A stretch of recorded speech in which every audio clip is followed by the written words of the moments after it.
Welcome in, everybody. We've got the grand finals of USA Cup.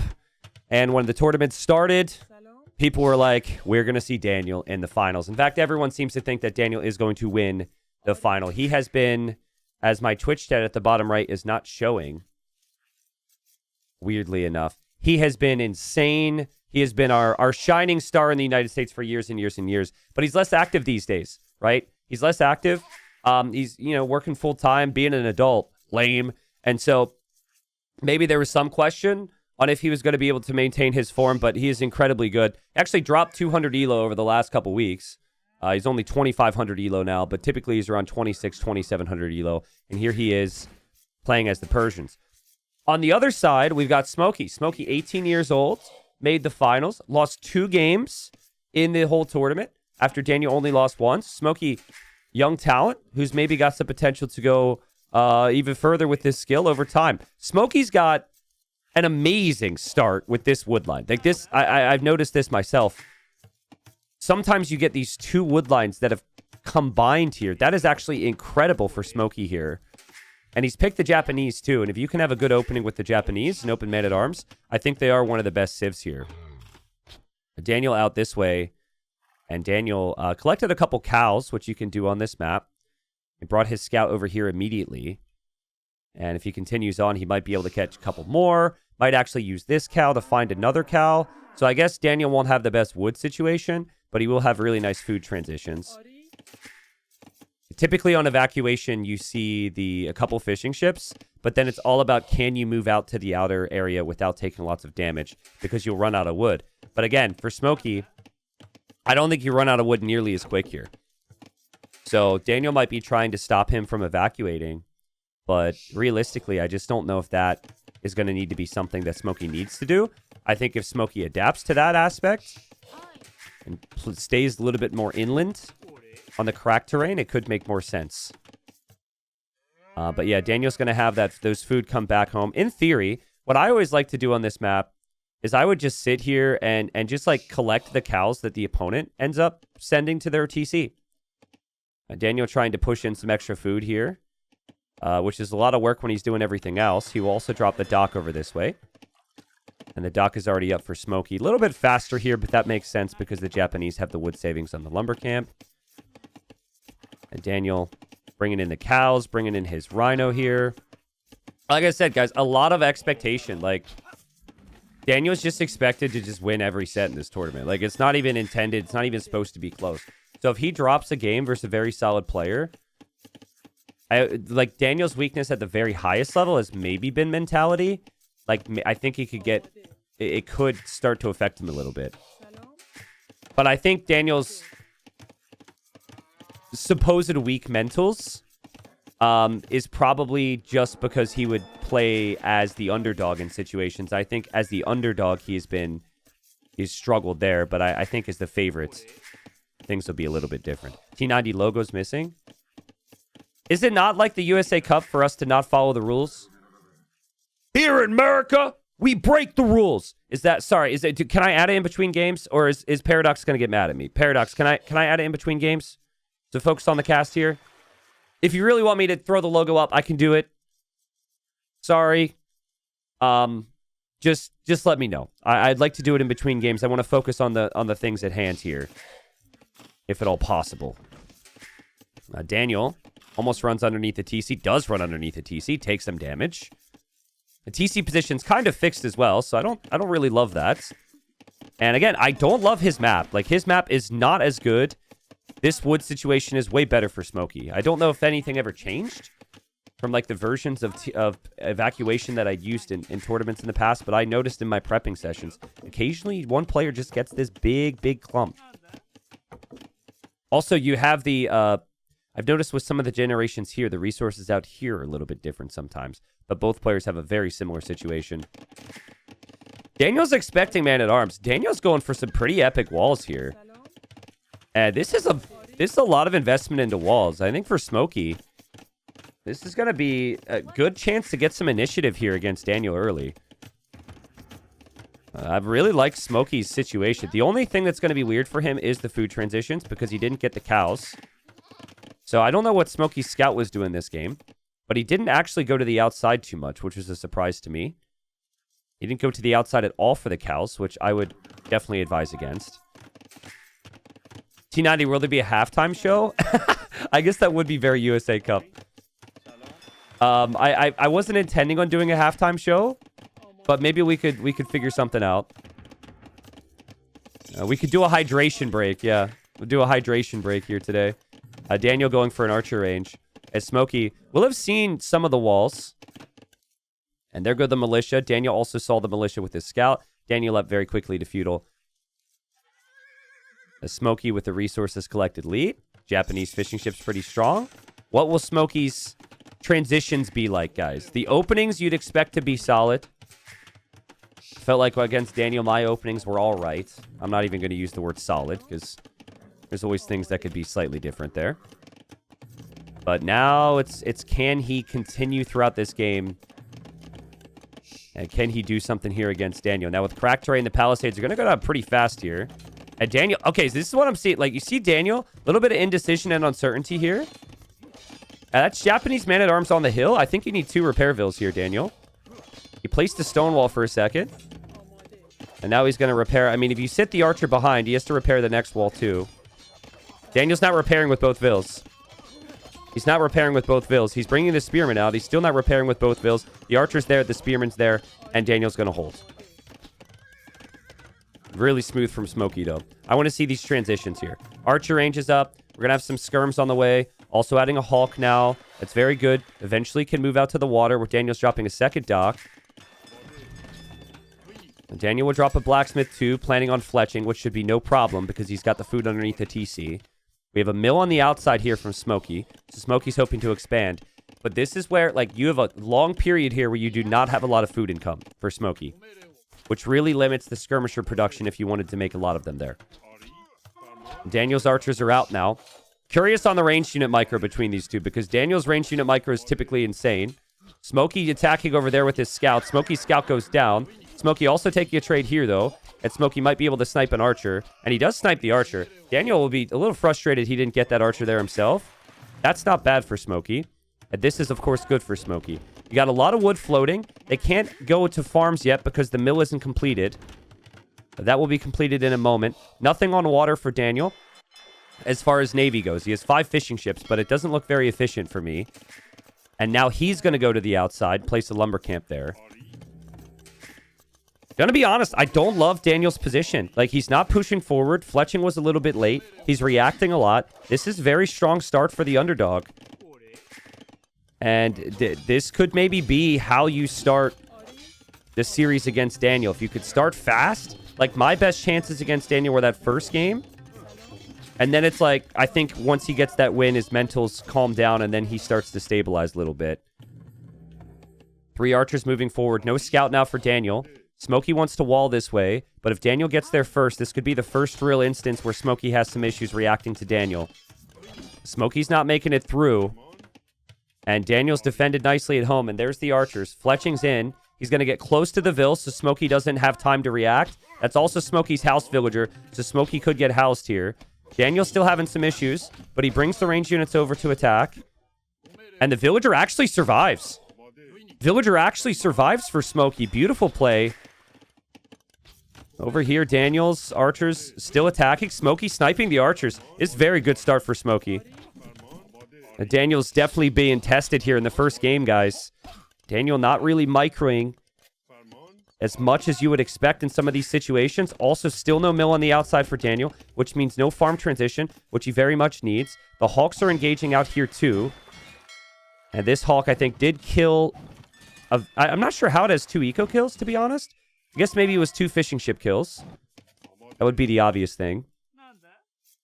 Smokey's still exposed out here. Daniel dropping the second archer range. Daniel does need the mill on the outside. He did tower here in case he gets attacked. And now he's finding these vills. The Smokey's got these vills exposed. But the fact that Smokey's got farms is huge right now. Like, Smokey's farming eco, that's the key on this game. And yes, Smokey's going to trade. Smokey's going to hold. I actually think this is now the category of the game. This is a game that Smokey should win. Daniel's wood eco is awful. We'll have the wood eco out here, but his eco is just a complete wreck. Can Smokey hold now? You need walls here, which he's got. You'd need a house here as well just to complete the wall. You need ranged army to just hold. And you probably just need skirms at home, and then you're okay. And Daniel is going to take the water. Daniel will eventually drop that mill, and he is going to eventually add lots of farms. He's still Persians, but his wood situation's just awful. See, Smokey still with one lumber camp, benefiting from that massive wood line out there. It definitely had a big effect on this game. Smokey hoping to recover on water, and should, because there's 4 Hawks versus 3 now. And Stack Patrol's in there, where Daniel's probably looking to attack on land, which he can't really do too much damage with. And yeah, Daniel's going to lose some of his units here. And maybe eventually lose his fish. Daniel's realizing he can't run this way. But Smokey will go to this gold. Smokey keeping the ranged units out here. And Smokey on the way to Castle Age. Daniel nowhere close. Farms coming up for Daniel now. But guys, Smokey the underdog against Daniel. Can he do it today? This is a dream start for Smokey. Really, really, really solid play. Just needs to play it safe from here, pretty much. Just play smooth. Daniel has just shot a boar. Just play smooth. Play in towards some army and Castle Age. Maybe use that market a little bit to balance things out, but this is very, very good. Daniel, I don't think is realizing he's behind on water as much. So he'll lose some fishing ships here, too. A Smokey with the nice micro, with the nice block there. And the main thing for Smokey is don't lose too much of your ranged army before you get the upgrades. But that's skirmishers with armor, so that's a situation he'll be relatively happy with. This is the first time in the game that Daniel's like... You're starting to see him control some of the ranged unit fights. He just was chasing before. This is where Daniel thrives. If Daniel gets you in a situation like this, he cooks behind, typically. But it took the whole game, and as Smokey's going to have the numbers to match it, and Smokey's going to have the upgrade advantage. So, I mean, this is not a problem for Smokey at all. And he's clicking the upgrades. He's backing away. Daniel should realize that Smokey drops the town center, too. I got to turn market events on, by the way. Smokey sold stone, which I'm not the biggest fan of. But I guess you can always buy some. And Daniel, oh, man, Daniel... I think a little distracted on water there, maybe. As the ships are engaging. He's going to try and keep Smokey away from his base for as long as possible here. Now, what he does have now is he has farm eco, which he didn't have before. He does still have the food eco here. And he's doing his best, again, to micro at a disadvantage. But I'm worried about what happens when Smokey gets to his base. Daniel just has to take the trade. Smokey with the full clear. Second TC for Smokey. Bodkin arrows in for Smokey. Wood eco's a little messy here, but overall, this is pretty good. Very good. Daniel will play skirmishers here. Does TL in Daniel stand for T90 official? No. It's his clan. I don't know what it stands for. It's like Daniel, I think, is on a team with some Chinese players. I know they have like Lingwan. I don't know what TL stands for. Might be on Liquipedia. Speaking of Liquipedia, by the way, Smokey doesn't have a Liquipedia page, so that might need to change after this. But he doesn't play many tournaments. He showed up for USA Cup. Smokey's got more multitasking to worry about now, just because of the second town center. And Daniel's skirmishers, holding off the crossbows for now. Daniel about to be in Castle Age. Daniel has a bit of a rough moment here, because the crossbows are here. But if he can just get elite skirm, get some upgrades, get a couple knights out too, trade against this, he'll still very much be in this game. He still has the eco lead, actually. That villager from Smokey gets pulled away in the final moments, but I think that he's going to end up losing his fish. If you lose the fish, you might lose the crossing. And Daniel's getting Bodkin now, and Daniel has honestly done a really nice job to not fall further behind. We do have crossbows here from Smokey. Good attack from Smokey. And that's good value, pushing Daniel off of that gold. Daniel can bring a knight over here to deal with this, potentially. He's going to make 2 of them. But yeah, Daniel's eco is a bit messy right now. He needs to move over to another gold spot. And that gold is super exposed. His skirms are moving forward. Yeah, you can tell, like, the whole game, Daniel's been back and forth on different resources. It's been all over the place. Like, he really needs a market, actually. He's going to bring the knights and the skirms forward here. But he still doesn't have elite skirmisher, which he would really want. But he does have fantastic micro. And I think Smokey Might need to consider some siege here or something. Daniel mostly just ignoring this. Again, one knight can probably deal with that. Still no elite skirm for Daniel is surprising to me. Daniel's on stone, so maybe a second town center will come in. Lots of vills evacuating now. And I forgot to show you the water, but Smokey did lose his fish. I don't think he needs to worry too much about it because he's got the land eco now. The land eco is very good, but no bow saw for Smokey. That's an upgrade that needs to come in. And Daniel will have full attack and full armor on these skirms here. And no siege workshop for Smokey, surprising to me. But he is cooking up with the eco. If Smokey was the favorite, I'd be really happy with the 3 town centers. Considering he's the underdog and he's not constantly pressuring Daniel, it does make you think a little bit. Man, Daniel's micro is actually incredible. But Smokey's jumping on this before Elite Skirm. But once Elite Skirm's in, that's a completely different scenario. We will have some monks for Smokey, but this is not where Smokey wants to be. And Daniel tosses away a knight, which is maybe a little sloppy. And Smokey's micro is still really good as well. And Daniel's knights cleared up whatever army was over here. And those knights are going to go to Smokey's base now, where Smokey might have a little bit of multitasking. Good micro from Smokey, though. 62 eco versus 63 eco. Population super close. Daniel drops the second town center. Man, the faster working Persian town centers have really looked good here. But long term, guys, long term, this is way better for the Japanese in this matchup. Smokey trying to convert skirmishers does do so. Not bad. Daniel still has to back away. The knights are going to be over here, though. Will Smokey have the multitasking to notice this? Might start to lose a couple random villagers at the main base. And then he could overextend here with this situation. Nice job from Daniel. There's villagers everywhere that he could be going for. Daniel losing some skirms, though. And Daniel probably feeling like typically he's on 3 TCs a lot faster. So I think he's feeling like a lot of pressure to get there. Here he's patrolling with the skirms.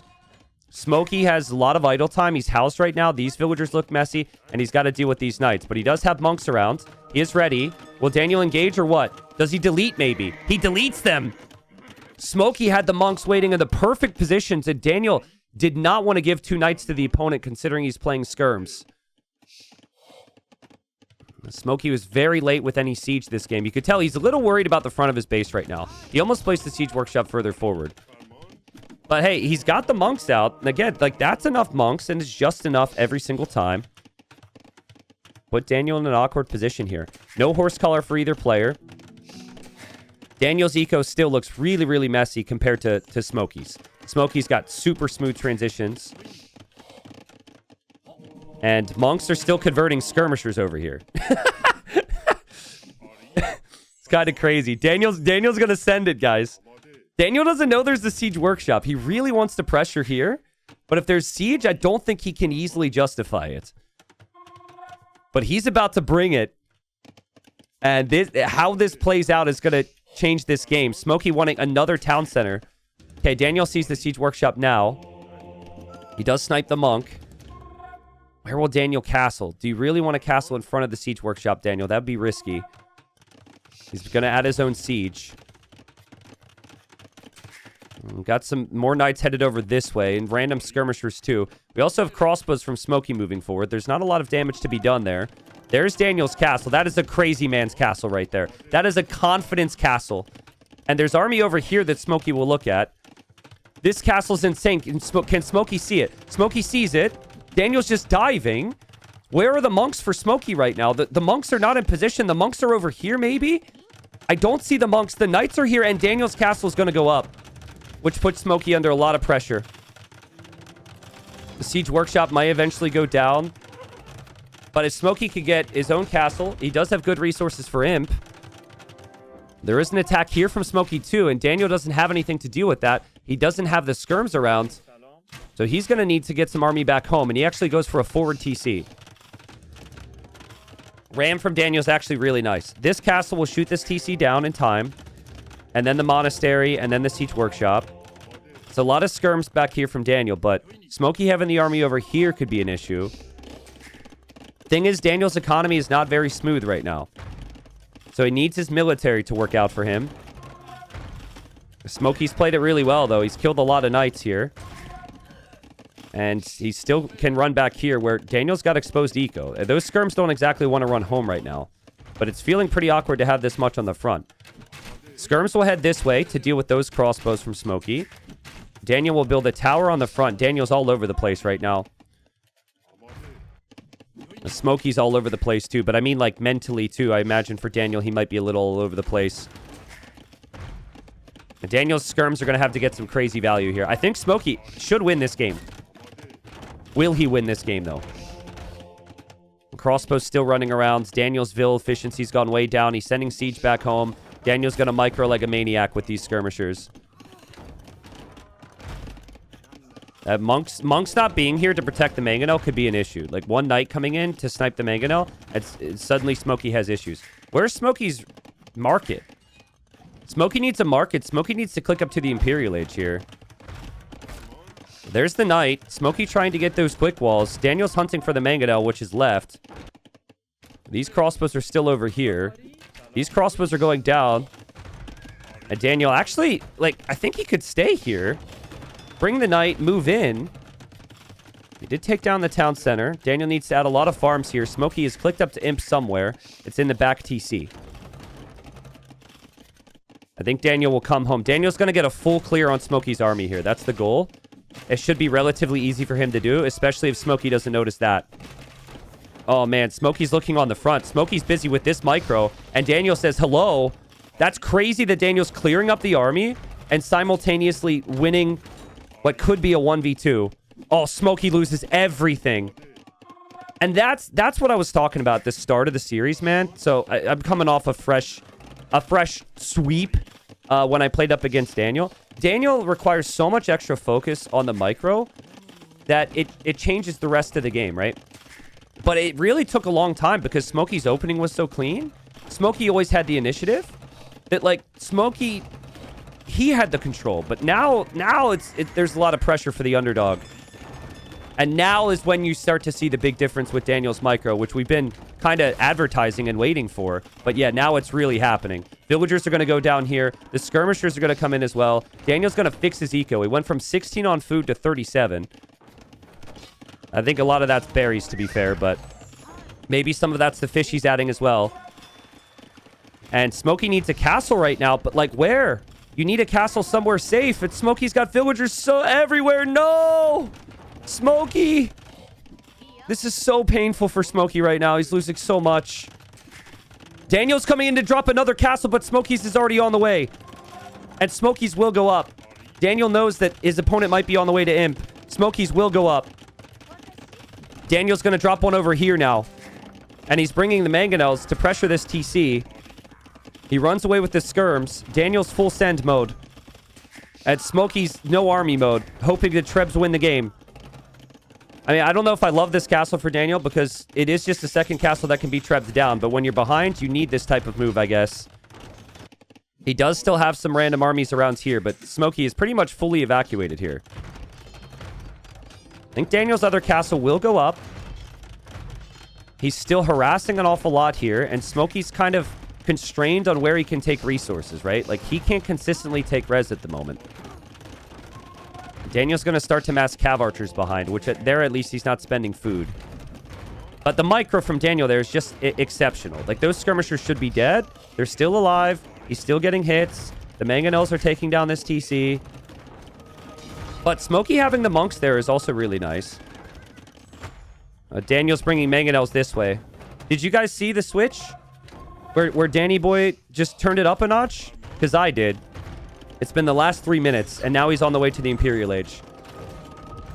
Oh, man. Smokey really needs this game, guys. He really needs this game. It was the perfect start. You will not get a better start against Daniel today. I promise you that. The pain is coming, though.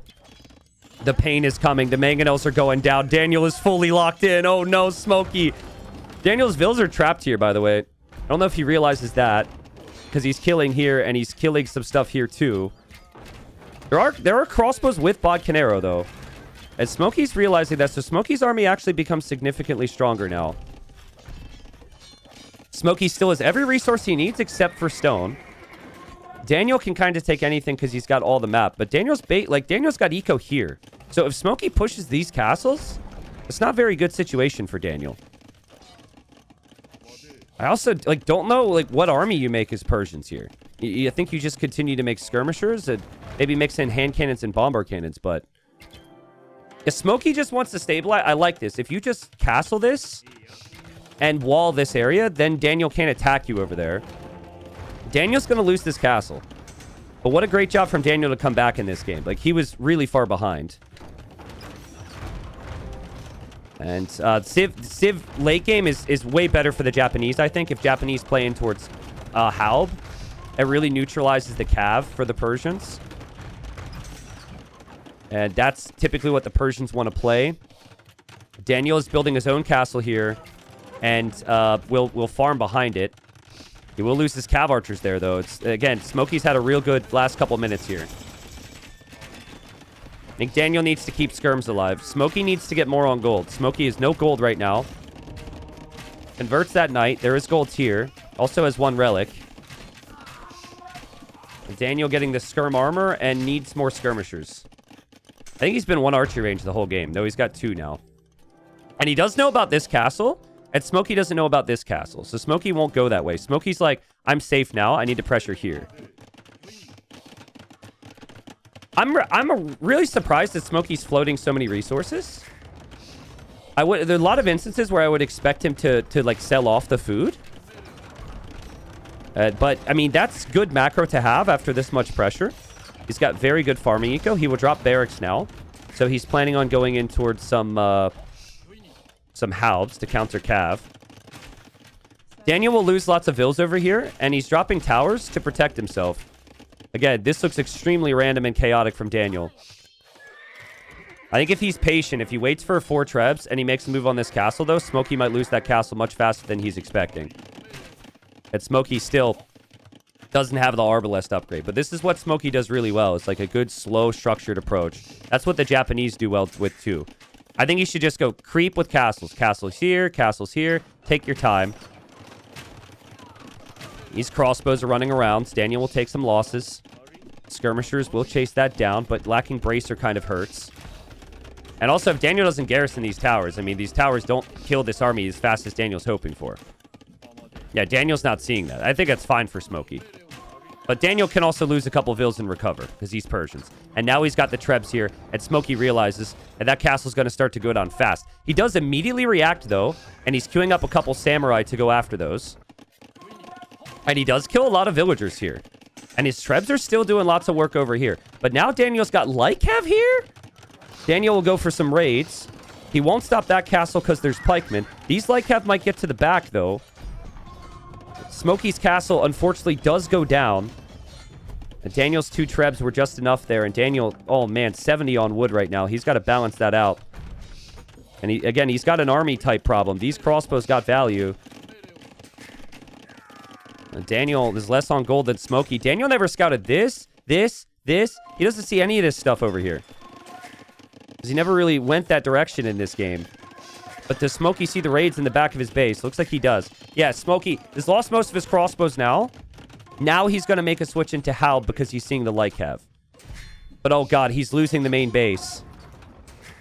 But how important is the main base? Who wants some dry, cracked, orange terrain when you can have some lush, green, non-cracked area terrain? I could have done better there. I mean, the point is this area is not really that valuable. What is valuable for Daniel is that he's like distracting Smokey. So Smokey needs to lock in. He's kind of in one spot of the map. He needs to really build up a mass of something and push this. Yeah, Daniel's coming hardcore with his military from this angle. So Smokey needs to go this way. We even have a cannon galleon right now from Daniel. So that cannon galleon can start ranging stuff from the water. There's the halbs. Daniel's going to need more gold if he wants to make hand cannons. But he does have some hand cannons for now. And Daniel needs more archer ranges back here for more production. Again, Japanese is just way easier to play. This is definitely a better civ than Persians. I think the whole way through. We saw it based on the opening, too. Look at Daniel. He's hoping to produce this bomber cannon. Will he get it? Will he get it? Smokey needs luck today. No! Daniel gets the bomber cannon out at like the last second. Literally the last second. And he's pushing, too. He's pushing. He's coming this way. The Smokey might need an answer because the Trebs and the Cannon Galleon could start to do some damage from this side. Smokey's Treb's kind of rolling forward unprotected, but he will go forward to drop a castle there. Thing is, these Trebs can be hit by that bombard cannon now if Daniel sees it. And here comes Daniel, and Daniel's just... He just doesn't care about his main base, apparently. He's just going to go for the castle. And he's bringing all the army over. Where's Smokey's military? Smokey needs military right now. He will send the Halbs after that bombard cannon. He is going to drop a castle here. He is taking down the towers, but he's going to lose his only castle here. Well, not his only castle, but still an important castle. Panic Samurai are there again for the Trebs. That's not working. 70 military for Daniel. How, man? He was so far behind in resources collected. He was so late with everything in the game. With military, with like the town centers, with upgrades. But I'm worried so much for Smokey right now because this is such a tough army to engage into, and those Trebs are going to do so much. And Daniel has bombard cannons here. Is starting to get bombard cannons here. Honestly, though, I think if Daniel sees this gold, which he can't see, which is crazy. If he sees that gold, he wins. But the fact that he might actually just think he's out of golds here in a second, maybe not. Smokey needs his own skirms. I think he's forgotten that skirmishers are a unit he can go for here, and he's losing so much eco. Not having his own skirmishers here has been the issue. Daniel's patience with these two bomber cannons has kind of been everything. They did just snipe one of the Trebs. And the other Treb is there, and Smokey doesn't have... Smokey's not realizing, because Smokey's still looking over here. Oh, man. Smokey losing more town centers. He's losing so many villagers. He lost the Trebuchet. Daniel pulling the bombard cannons back towards the tower as well. If Daniel just realizes he needs to add outposts, then he's going to find the rest of the resources on the map. Monks there convert some of the samurai. The samurai will not be enough for the bombard cannons, so Daniel can push back and... I mean, I've been there, Smokey. This is Danny Boy for you. Just classic Danny Boy. Starts off the series a little shaky because, you know, under some pressure. It's a good opening from the opponent. Maybe better Civ, whatever. And he turns it around. It's actually incredible. It's actually incredible. That is so huge for Daniel right there. There's a lot of expectation. I know that people want to see Smokey win because Smokey's, you know, the up-and-coming talent and the underdog. But imagine the pressure on Daniel. It's like, if you don't win every single set, it's a failure in this tournament. And we have a lot of talented players. That was really incredible turnaround. And it was just, if you drop off with military control once against Daniel, he's gonna pressure you like crazy with crazy micro, and he's gonna somehow recover economically behind. The moment of the game for me was the castles. This is the type of energy Daniel needed to bring, right? And then it was like just nonstop from here with armies that you really shouldn't have the capability to keep alive, right? Like there's mangonels around. These skirmishers shouldn't get the value. And then you could tell when it caught up with Smokey because there was so much happening here. Like, I want you to watch this for a second. Okay? So look at 37 on food versus 17 in this moment. Smokey's on the way to imp. Smokey's way ahead. But Smokey is microing here. And the micro is so good from Daniel 1v2. So just watch this. Daniel's still winning the fight. Still winning the fight. Winning the fight. Winning the fight. Winning the fight. Winning the fight. Ultimately, spoilers, because we got to move it in the next game. But like, he kills it. He takes that fight so well, and he full cleared the other army on the other side. And then he boomed. So yeah, great game from Daniel. Smokey hopefully can bring more of that energy though. Smokey just didn't have enough good trades in the mid game there with his military. I think he struggled to spend his resources fast enough, even though he did do a really good job bringing in the resources that game. Alrighty, guys. Game number 2, USA Cup Finals. And, you know, Smokey, I think, is trying to find some unique ways to pressure Daniel here. He's gone for the Muisca.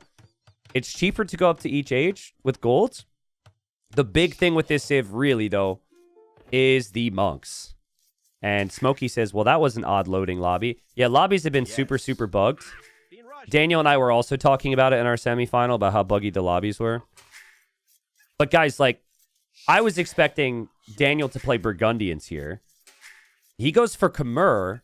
A Khmer can be very good at hitting their castle times, very good at spamming the scouts. But will he expect what the Muisca can do? The thing is, they're a good monk civ because their monks regain faith 50% faster. But the other thing is they can make this guy, the Temple Guard. And the Temple Guard can protect those monks. Sorry, I'm going to fix the logo here. I think that's probably fine. But yeah, like, full scouts doesn't necessarily work that easily against a combination of Temple Guards and also monks. We've got hares on this one instead of deer. And what you can do is place a settlement there on that wood line and take the hares. Kind of like he's doing with the berries here if you're smoky with the settlements. Daniel can't do that, though. Players are pretty far apart, which I think is good for Daniel if he's going to be pressured. Gives him a little bit more time. Captain Tinsley, thanks for 44. Blumen, thank you for 17. Tricon, Varion, Chrono, thank you. I don't think I ran ads in between games, guys. So to the non-subs, we might do that here in a second. Bloodman says, hey, T90, what do you think of HD edition stream? Would love to see it. I played a lot of hours on HD, but to me, it's like kind of worse in every way to DE, so I don't think I could go back. Going back to no servers, going back to no quality of life features would be kind of hard for me. Smokey says hi because he scouted the walls. And Daniel responds. And he says hello. But Classic Arena, they're able to chat. Smokey was doing the same in his semifinal here. So, as evidence that Capture Age is always outdated with the information it shows at the bottom right, in game 1, it said Daniel was 2,500. And now it's saying that Daniel is 2,481. So, unless Daniel somehow lost a ranked game in between game 1 and game 2, that information is a little outdated, but I think Smokey's is still the same, so. But guys, that was really, really, really freaking close. The underdog needed that one big time. I think he's got good home maps. Arena is probably his best chance against Daniel. But on Graveyards, on Land Madness, on Socotra, can be very tricky. Daniel probably should just place a mill here. I would. Doesn't look like he wants to go for the funnel. But it was what? Smokey was on the way to the Imperial Age with 37 on food. Daniel was nowhere near Imp with 17 on food. And then, yeah, I mean, Daniel did Daniel things there. What went wrong for Smokey there, guys? I think he just needed more army. I think he needed siege faster that game. There's one or two mangonels active in the middle of the map, and Daniel can never take that position. This is unique. So Daniel just placing the farms here. But now he's clicked the villager back. I don't understand. I mean, you can do this with Khmer. So it's like, do you have to do that right now? He's just figuring it out. Smokey says, come back here as Daniel runs away. And oh, wow, they took a fight. And Daniel says, being rushed. And that's actually really good for Smokey. I don't think Daniel should take that engagement. Because Smokey can regen the Champy Scout in the TC, but also is a Monk Civ. So we'll probably just heal that up anyways. I don't know, man. Daniel's doing some things. It's like just evidence to me that he's maybe a little, as I like to say, scatterbrained or like all over the place. This isn't bad per se. But I just see a lot of like crazy clicks from Daniel. He probably just needs to chill. It's Arena, bro. But maybe I'm being a little bit too judgmental of the builds here. Settlement for Smokey on the gold. Already clicking up. Smokey's definitely going to go all in here, I would assume. And Daniel's scout probably going to be accompanied by more scouts. And I'm sure Daniel is expecting there's going to be monks, but I wonder if he's expecting temple guards. I think if you play Lycav and Scorpions, you can beat the temple guard monk combination. So Khmer should actually be pretty good against that. Like, I wouldn't think like have Scorpion was viable with other civs, but with the extra range, it actually kind of makes sense here. Relics are pretty spread out for Smokey, but he'll eventually move out to get them. And for now, he knows that Daniel can't really take any engagements. And oh, this is really cool. So he wants to build an outpost there with his Champy. You could do that with the Champies. He's going to build it right in front of Daniel's base here. There's a method to the madness for Daniel. Just watch. No. I'm not. It's not saying I don't trust Daniel. I think he fully understands what he's up against. I think him taking the gold on the back tells us already that he's expecting some forward pressure here. Who's the favorite here? Daniel is. Daniel's a big-time favorite, in my opinion. I mean, Daniel's been to LAN events. Daniel's played big tournaments against some of the biggest names in the game. He has a very long career. Smokey's young, doesn't have a very long career, but is very solid and promising, so... That's why I thought that first game would be so big. Like, if Daniel loses the first game here, and he's like, you know, he's never played Smokey before. Smokey's a player maybe on paper that people feel like he should win against, right? Then maybe Daniel could start to struggle a little bit. But Daniel's on the way to Castle Age at the same time. Skipped his buildings. And I imagine we're going to see a stable. And then maybe he'll add more scouts here. Barracks from Smokey. So I was a little wrong on what I was expecting here. Smokey's going to add Champies? Or is it going to be for Spears? Yes. Smokey says, oops, sorry, go.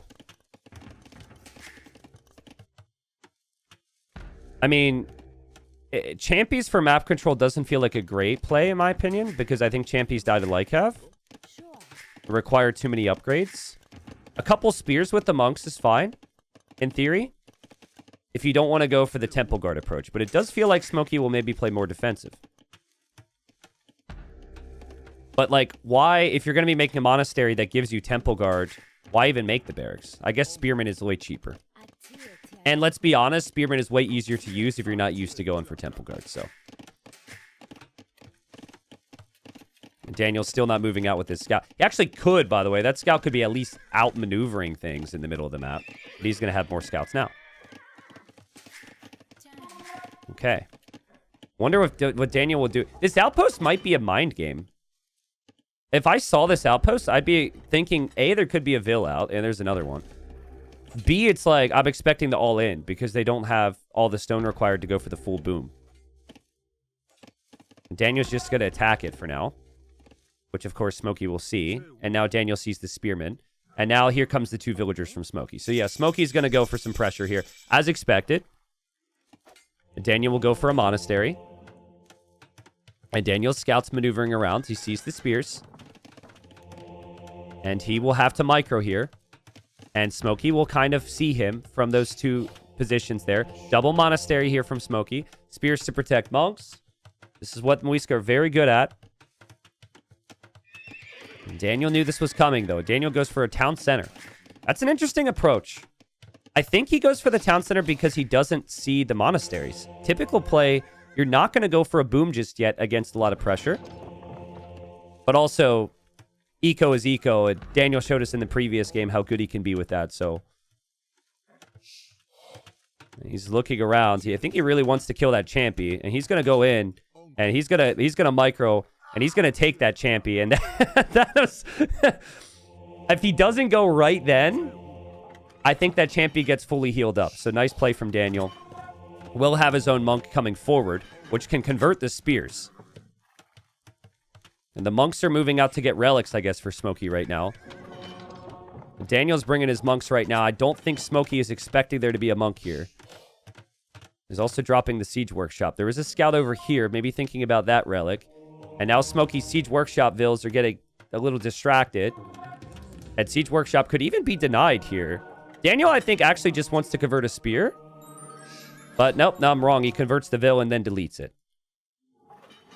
Nice play from Daniel there. 2 TCs now producing Vils. Super smooth farming eco.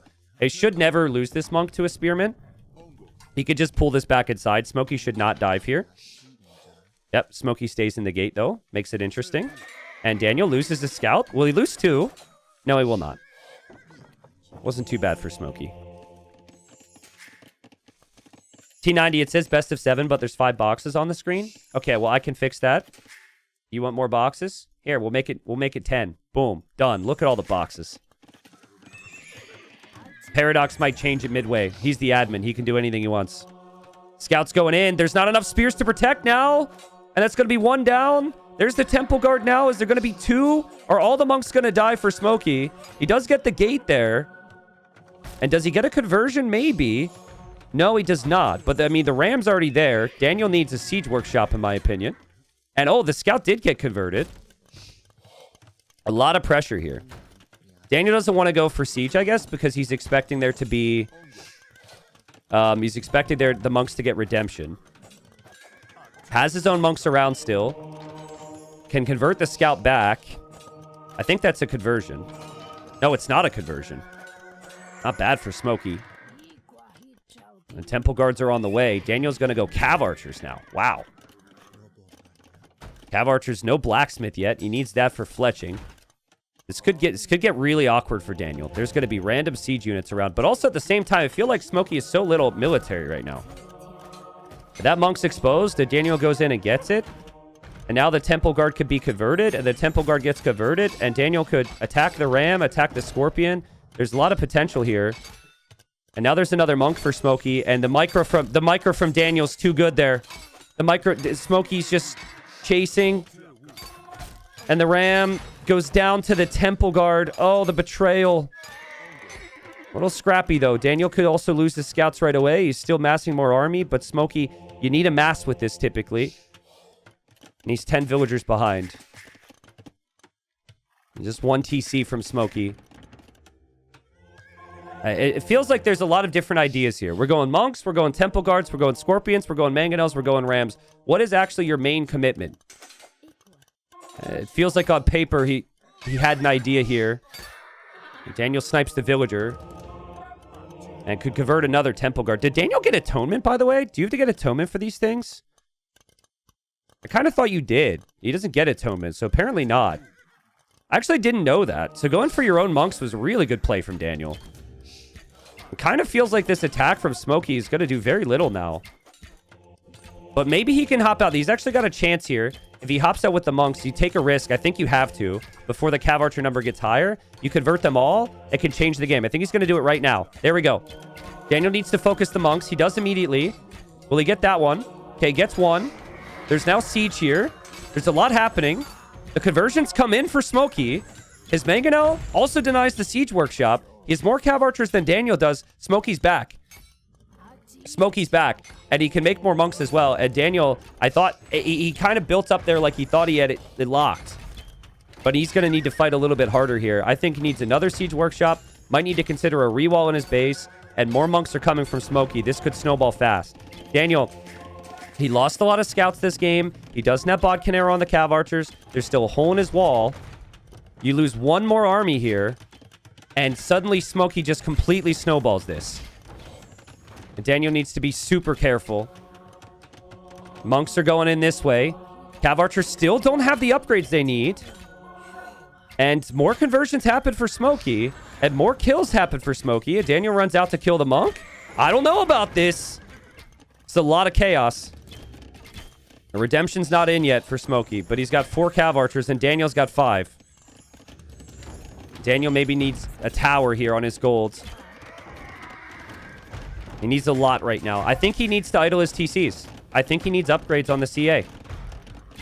Like, Smokey's cav archers have the same upgrades. But yeah, I would say the nature of going for that second TC is you just don't have a lot of food for stuff, right? Nice recovery from Smokey. Only 2 relics behind this. But if you can full push, it doesn't matter. But if Daniel can get 1 clear, this gets very dangerous. And there's Bodkin arrow for Daniel now. I like taking down this outpost because it's really good for the monk player to see the units from far away. The Smokey's going to wait for redemption before he can move in here because he wants to be able to convert the siege. Daniel will drop another tower there. Now, 16 villager lead for Daniel. Smokey's eco isn't the best. Could consider a second town center maybe, and he will do it now. He's going to try and push this way, but the thing is, you want to push with your buildings, because if you're not pushing with your buildings, then your reinforcements get cut off, which is what we're seeing right now. And Daniel will snipe a Vil, probably snipe a Temple Guard, and now the tower is up, but Guard Tower is up. Guard Tower upgrade is not in. Let's see what these conversions are like here for Daniel, or sorry, for Smokey. Daniel's still hoping to just keep things active. Pops out with the mangonels, kills 2. But the other one is on 2 HP, so Smokey gets a lifeline there. No repair villager really hurts, though.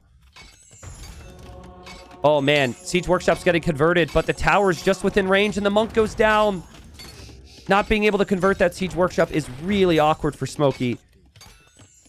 As Smokey's shifting into a boom here, which means less investment into the pressure. But the 2 HP Mangonel is the awkward thing, and the monks are waiting. Monks are ready. Daniel getting guard tower. It's a lot of monks. Daniel losing his monastery. Doink!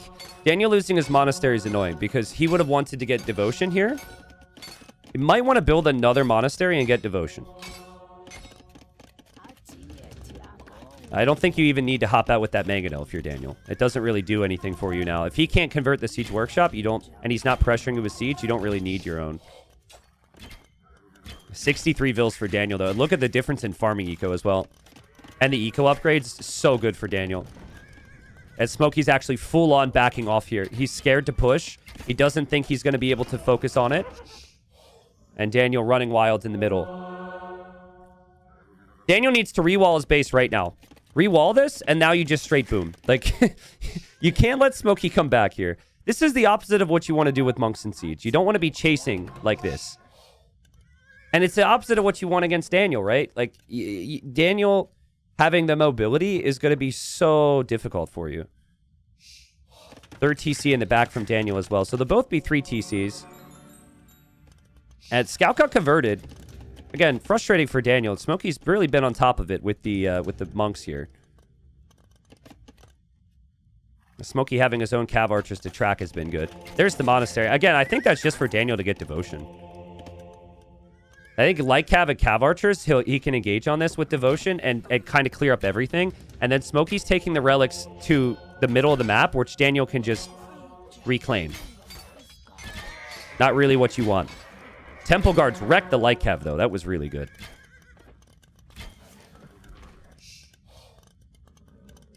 T90 is TL like the Temu version of GL. I don't know. Daniel's housed at the moment. Never really thought about it until now. And I think Smokey starting to regroup to pressure Daniel a little bit. Thing is, when you're trying to fix your economy like that, you really don't want to be overextended with your armies. So I think that was also part of why he backed away. Daniel's building a ram, so Daniel's already preparing to like full clear this. I don't know if he has enough for that yet. Devotion's in, but holy Smokey's monks are going crazy. Smokey, good micro there too. That moving that Mangonel to the side in that moment would not have been easy. Another stable for Daniel. And he's still thinking about finding an engagement on this. Mangonel. I think it has to be a delete maybe, but Devotion's in. Oh, he's trying. He loses it. Big moment for Smokey. And that's the power of the monks right there. Mangonel will obviously get taken out now. Smokey's waiting for Daniel to swoop in with something. I don't think he realizes just how many light cav are in there. Here comes the other army on the backside. Daniel might need to delete some of his own walls there. His Mangonel's going to go down. Yeah, he saw the monks back up. That relieved some pressure, though, didn't it? I mean, he lost the Siege Workshop, but still. Resources for Smokey are looking good. Might actually see Daniel full delete his walls here, which I really love to see. Smokey's going Imp, but Imp for what? Imp for map control. You need Imp for a forward castle here. How can he go forward right now if this army's in the middle? And is his army even going to be stronger? I think he's realizing he needs to go, you know, take the map. And there goes the full delete from Daniel. Daniel says hello. Full deletes all of his walls. which is a crazy play. And here come the light cav and the cav archers. Oh my god. Yeah, good luck, dude. Good luck. He's going to lose a lot of monks here, Smokey. But he does get a lot of conversions at the same time. Can Daniel full clear this? If he clears it, he's in a great position. Smokey! Not actually a terrible fight. I mean, he converts the light cav. He still has no monks, though, so he can't do that again, is kind of the issue. And yeah, he's bringing the vills. He needs to build a castle somewhere where Daniel will never find it. He's dropping it to the left side because he is going to lose everything here. Daniel will drop his own castle there, which is actually what Smokey needs. And Smokey's micro has been way better than Daniel's here, considering how good Daniel's typically... That is not a castle Daniel would place if he knew that Smokey was on the way to Imperial Age. And Daniel will send the light cav in. He'll lose another cav archer. Okay, he sees the castle. I think he should cancel his castle, actually. But I still think he can go full rams. Like, Smokey has no army. If Daniel goes full rams, he could just ram down the castle. 99 vills versus 74. Daniel will need gold. Smokey does have the relics there for now. Like, does Smokey have anything to protect the Trebs now? Daniel dropping another castle.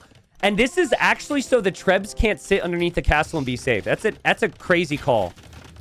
That's what that is, though. And Smokey would drop another castle behind himself. That's also extremely risky from Daniel. Okay, just missing out on this castle, too. Could potentially have denied that. But Bodcanero is in for Smokey. 2 castles with the Mangonel behind, and the ram push won't work for Daniel. I don't know about this. Unless the Mangonel gets taken down by the light cav, but the pathing's kind of awkward there, and Smokey's blocking him. Yeah, that ram's not going to work. At the same time, castle isn't built on the backside for Smokey. Daniel needs imp here, in my opinion. And he needs to prepare to repair his castles for a really long time. Actually, he needs to ram his opponent's base. He's got petards going that way. It's just one, though. If he gets into Smokey's base, Smokey's got nothing there. Daniel, 2 castles on the front, though, that are just going to get trebbed down. That's not good. Will Smokey know?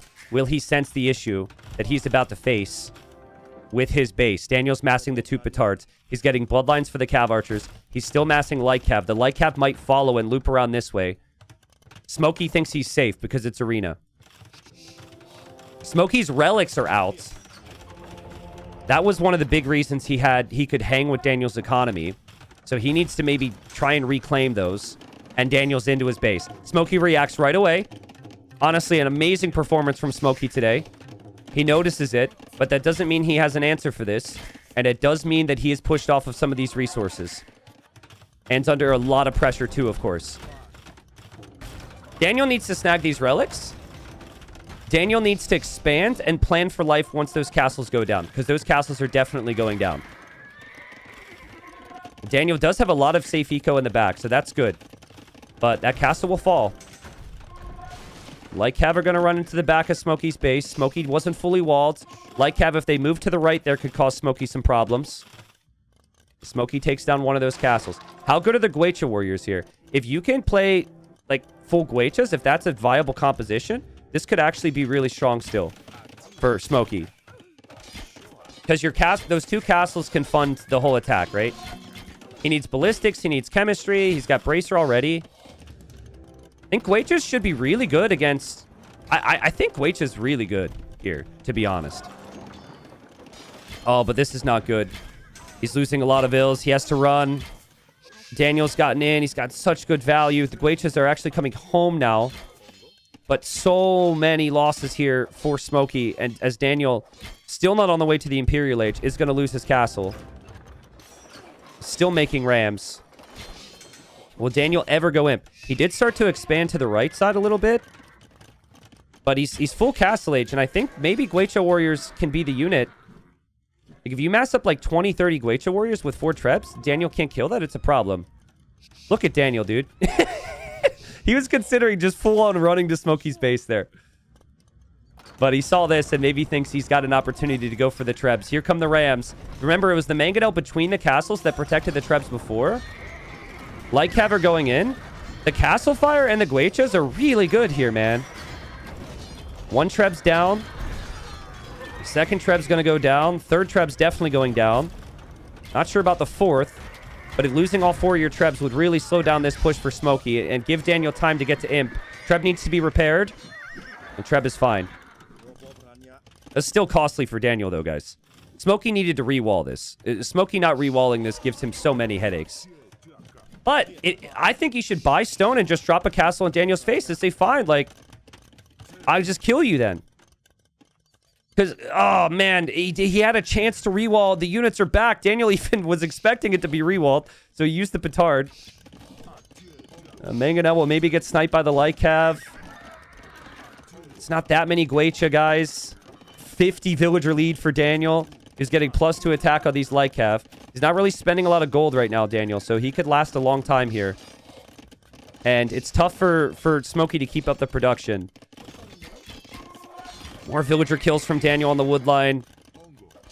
But he is leaving his base exposed. He's going to send the Rams in after the siege again. Daniel's going to try and make skirms here. I really think he needs to deal with the Treb. And maybe there's a point where Daniel just idles for Imperial Age now. I think it's kind of reached that stage where that makes a lot of sense. Smokey's actually going to build a defensive castle in his base because he's sick of this. So the second Daniel leaves, he does that. And obviously now he needs to brace himself for this. But, I mean, he's got 22 Guechas now, and he'll have 3 castles to produce them, and he can reclaim 5 relics. That's not bad. His unit's not that expensive. And, I mean, Daniel's got 3 minutes till he's an Imp. That's going to take a super long time. And I kind of questioned Khmer before because I feel like Khmer are just not a very good late game arena civ. I think you could say the same for Muisca, I suppose, but... Oh, God. Daniel's going in with the Rams now. And Smokey didn't re-wall this. So he built the castle, but no re-wall. And Daniel's Lycav with the guard tower, maybe getting a couple kills here, which he'll be happy with. He's also mixing in some skirms. I don't know if Smokey's going to notice any of this, guys. I don't know if it will matter either, because Smokey's Guecha and Trebs are still doing some damage to Daniel here. There go the Rams. Daniel doesn't have any support there. So Temple Guards or Villagers could maybe deal with the Rams. Nervous times for Daniel, who never really built TCs on these golds and stones. Like, he didn't really expand to the outer eco much. Losing the university doesn't do anything to Smokey. He's already educated. Guechas are about to be elite as well. I think this could be Smokey's game. I definitely think this can be Smokey's game. Daniel has no gold. If Daniel would have just been here with the Rams, all the villagers would have died. Smokey will still take Vil losses, but it won't be as bad as it could have been. And now it's elite Guecha. The castle does go down, but very hard to kill these units, guys, with any skirmishers. And that's mainly what Daniel is queuing right now. Daniel's tossing a lot of army away for a player who's about to be run out of gold. And he still can't kill the Guechas. I don't know if Smokey's overextending here or not. He's trying to get big damage in on Daniel. Daniel needs to realize that he's going to need gold here.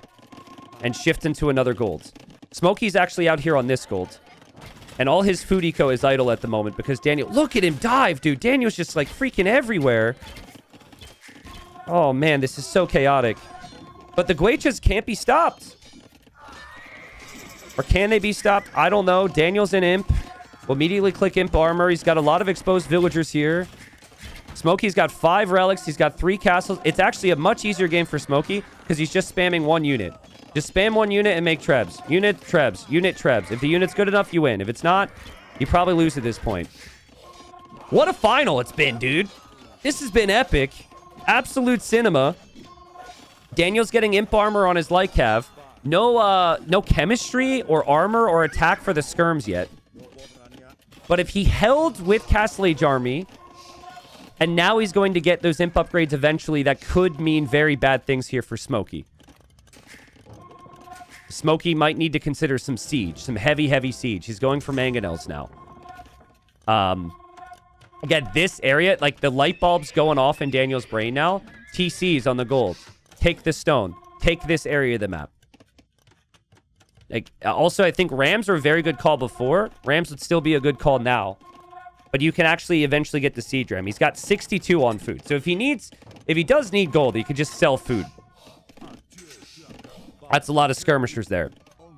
Daniel has Bracer now. And he's got the light cav, and I'm starting to worry for Smokey again. But Smokey's done a nice job. I mean, he did a lot of Vil damage there. Guecha is a unique skirm. Daniel using the elite skirms. Still waiting for armor upgrades. Still waiting for chem. Guechas are really tough to hit at times. I don't know if Daniel's food income is good enough to, like, lose units as fast as he was. He was losing units very quickly. He is going to go for a castle up here now. It looks like game plan is going to be Temple Guards for Smokey. He wanted... I think he considered Onager. Like, he has the mangonels. Maybe Onager was going through his mind.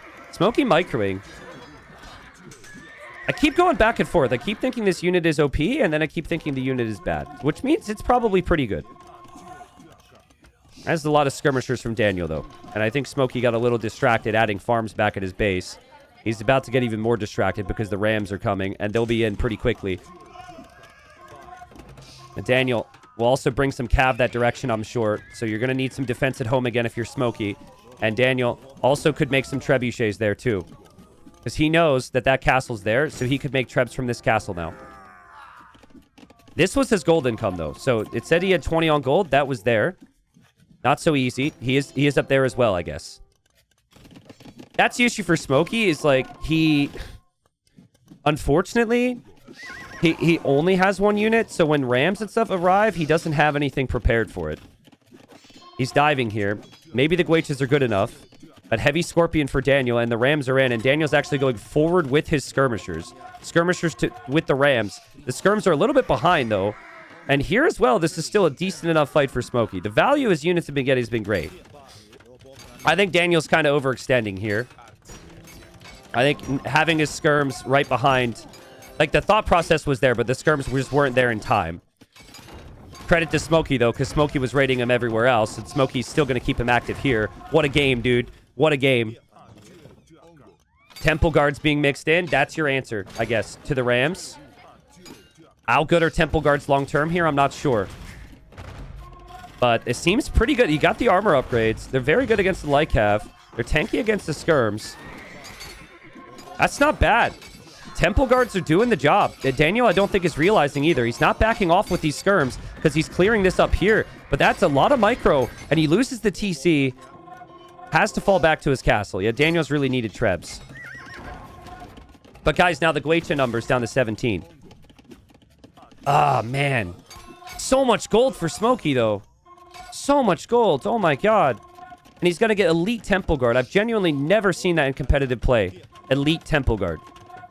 I've done it myself, but, like, you know, it's kind of a desperation. And maybe that is what he has to lean towards now.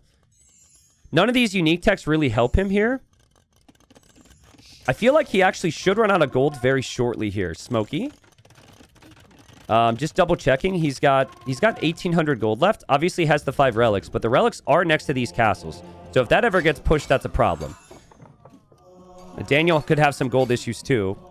And Daniel's light cav, if they find even one free trebuchet, that would be so nice for him. And it might be two. He's killing Guecha here. He's also losing a lot of skirms. And he gets one. And he's going to get 2. And that's going to give Daniel a lot of time there. Look at these Temple Guards. They're elite, baby. They got good armor stats. And, oh, man, Smokey losing another treb. He was doing so well. He just needed to group up and push. He loses another trebuchet. And Daniel's got Scorpions out, too, with Siege Engineers, with Ballistics. And Scorpions with Khmer can be insanely good against this army comp, I think. Oh, no. And Smokey knows it's only going to get worse, so he has to fight now. So he's going in. But I think that's maybe not what he needs to do here. I don't know what you do. Daniel's light cav will get another treb. That's 4 trebs down for Smokey in the last couple moments. And Daniel's Scorpions are going to start to feast. No double crossbow yet. This can get even stronger for the Khmer. And there's Onager now from Smokey. The issue I feel for Smokey right now is that if he can't engage into these Scorps and he needs to wait for Onager, Daniel can use his trebs right now and push a position. And I actually really like going for this castle if I'm Daniel. But maybe if you take these castles, you just straight up win the game, right? Onager will be a little bit of a surprise. He does have mangonels in queue now, but this castle might be gone by the time Onager is actually in. And Daniel can always use Light Cav. 72 on food for Daniel. How does he have so much food? How? I mean, I know Khmer, but he's had to work really hard this game. Light Cav will do the job against the Onager. We got a raid here from Smokey, but he doesn't protect his siege now, and that's going to mean Relic's gone as well. And Smokey tries to quick wall, and the Onager play is completely left unprotected here. And he's hoping for a raid, but I just don't know if a raid is worth losing this position. Daniel doesn't know it's Onager yet. Maybe he did notice it, but Smokey's losing his castles, and Smokey will probably lose some Guechas. Daniel can spring skirms. Hussar's back for this. And the relics are soon going to disappear for Smokey. Both players have to claim those things right away. Like ASAP. Oh, man, losing those castles hurts Smokey so much. Okay, there's Onager. Daniel sees it immediately. We'll send Hussars to snipe this. He does lose one Scorpion. And he should know that the rest of the Siege Workshops will also have Onagers. So he's going to treb that down and wait. Yep, Onager appears. He snipes it. Champy is now the play for Smokey. He's going to switch to Elite Champy. But I think at this stage, there's not a lot of gold remaining for him. And I think his gold was over here. And it was the gold from the relics, too. Yet again, Daniel just held on. A bit of a different game than the first game. But Smokey shows a lot of promise. But Daniel able to just turn it around. And he's getting double crossbow now. So Smokey's last chance is right now. Because he needs to kill these Scorpions before this gets twice as hard. Can Daniel do it? Or can Smokey do it, rather? He is killing most of the Scorpions. Daniel's not going to have enough gold to make that many more. That could have maybe been the best possible engagement there for Smokey. He is slowly going to get raided over here, I guess.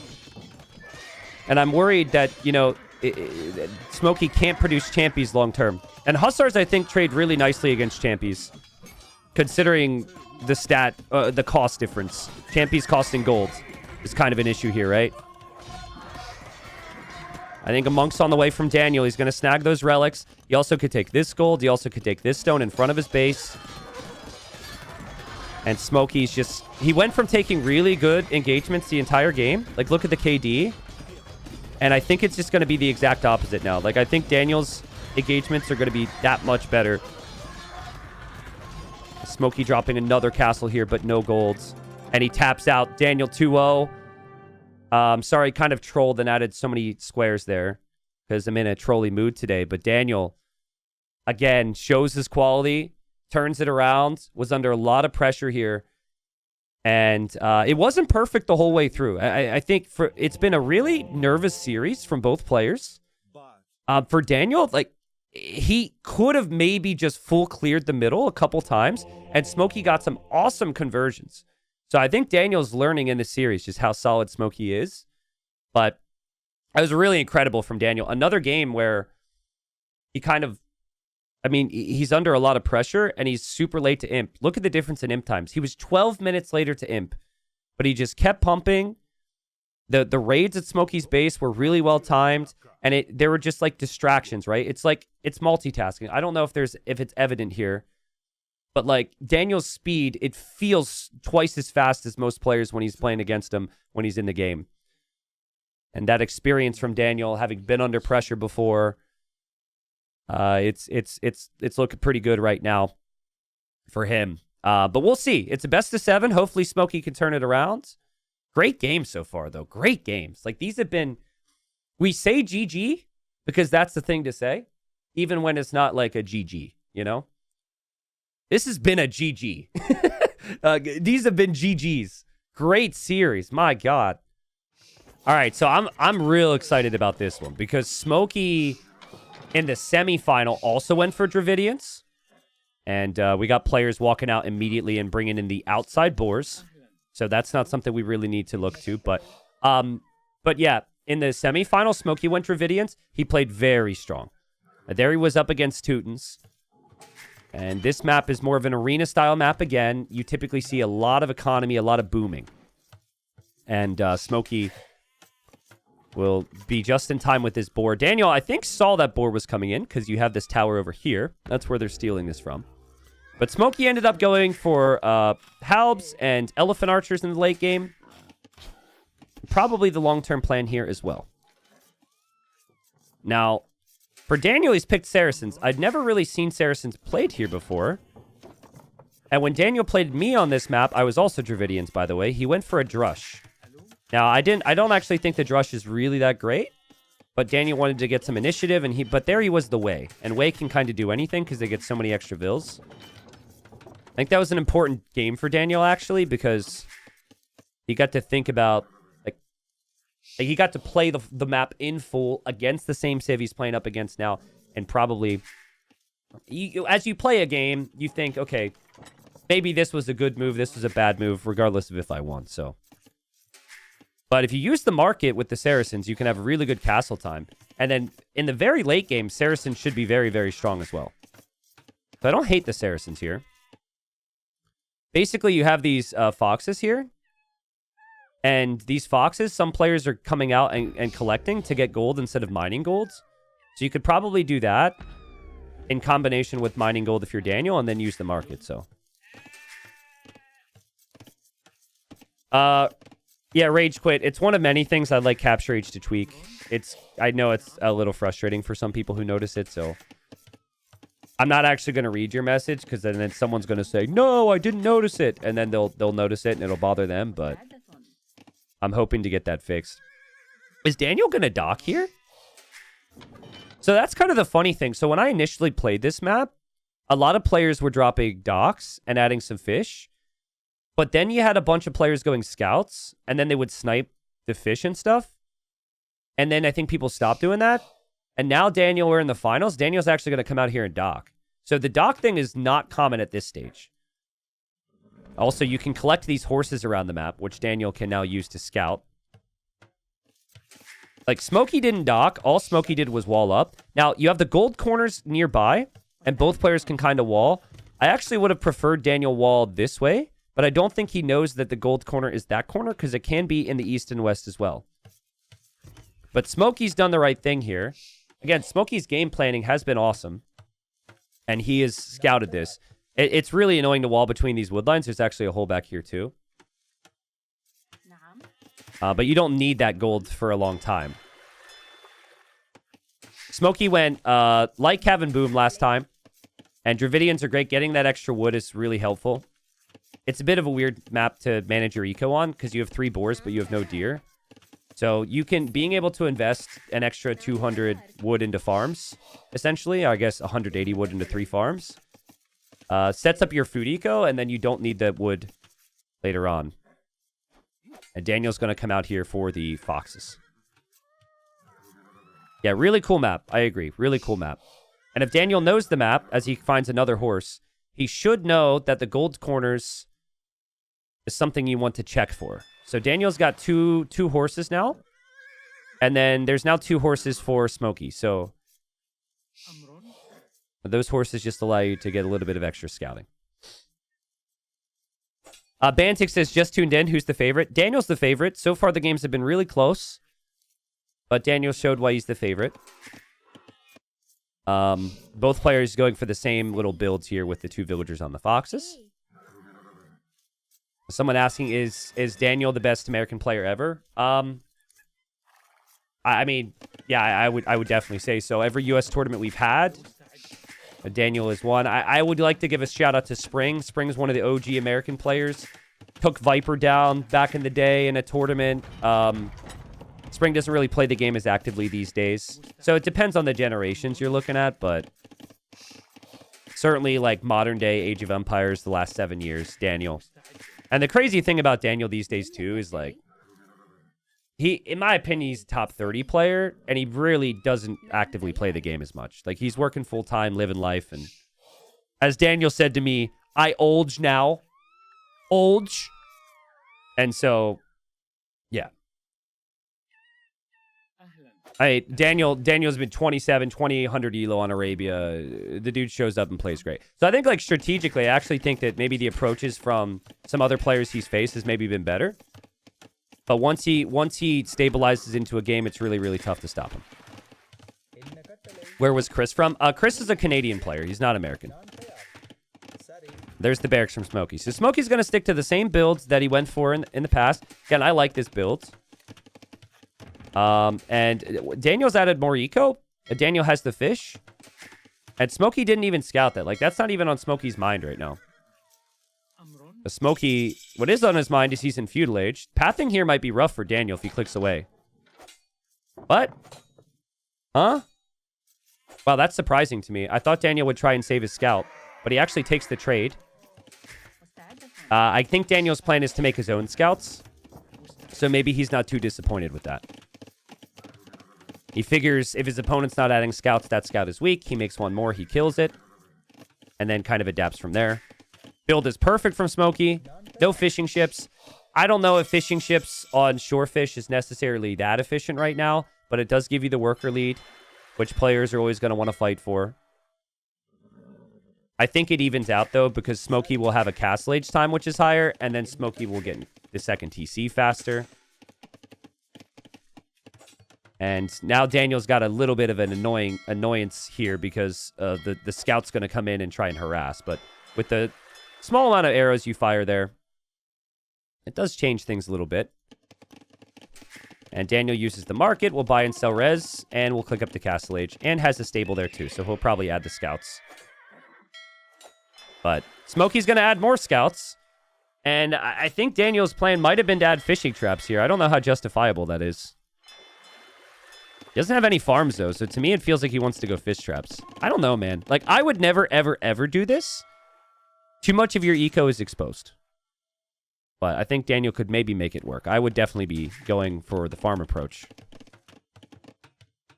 How close was the T90 and Danny Boy set? Game 1 could have gone either way. Maybe very similar to the game 1 of this series.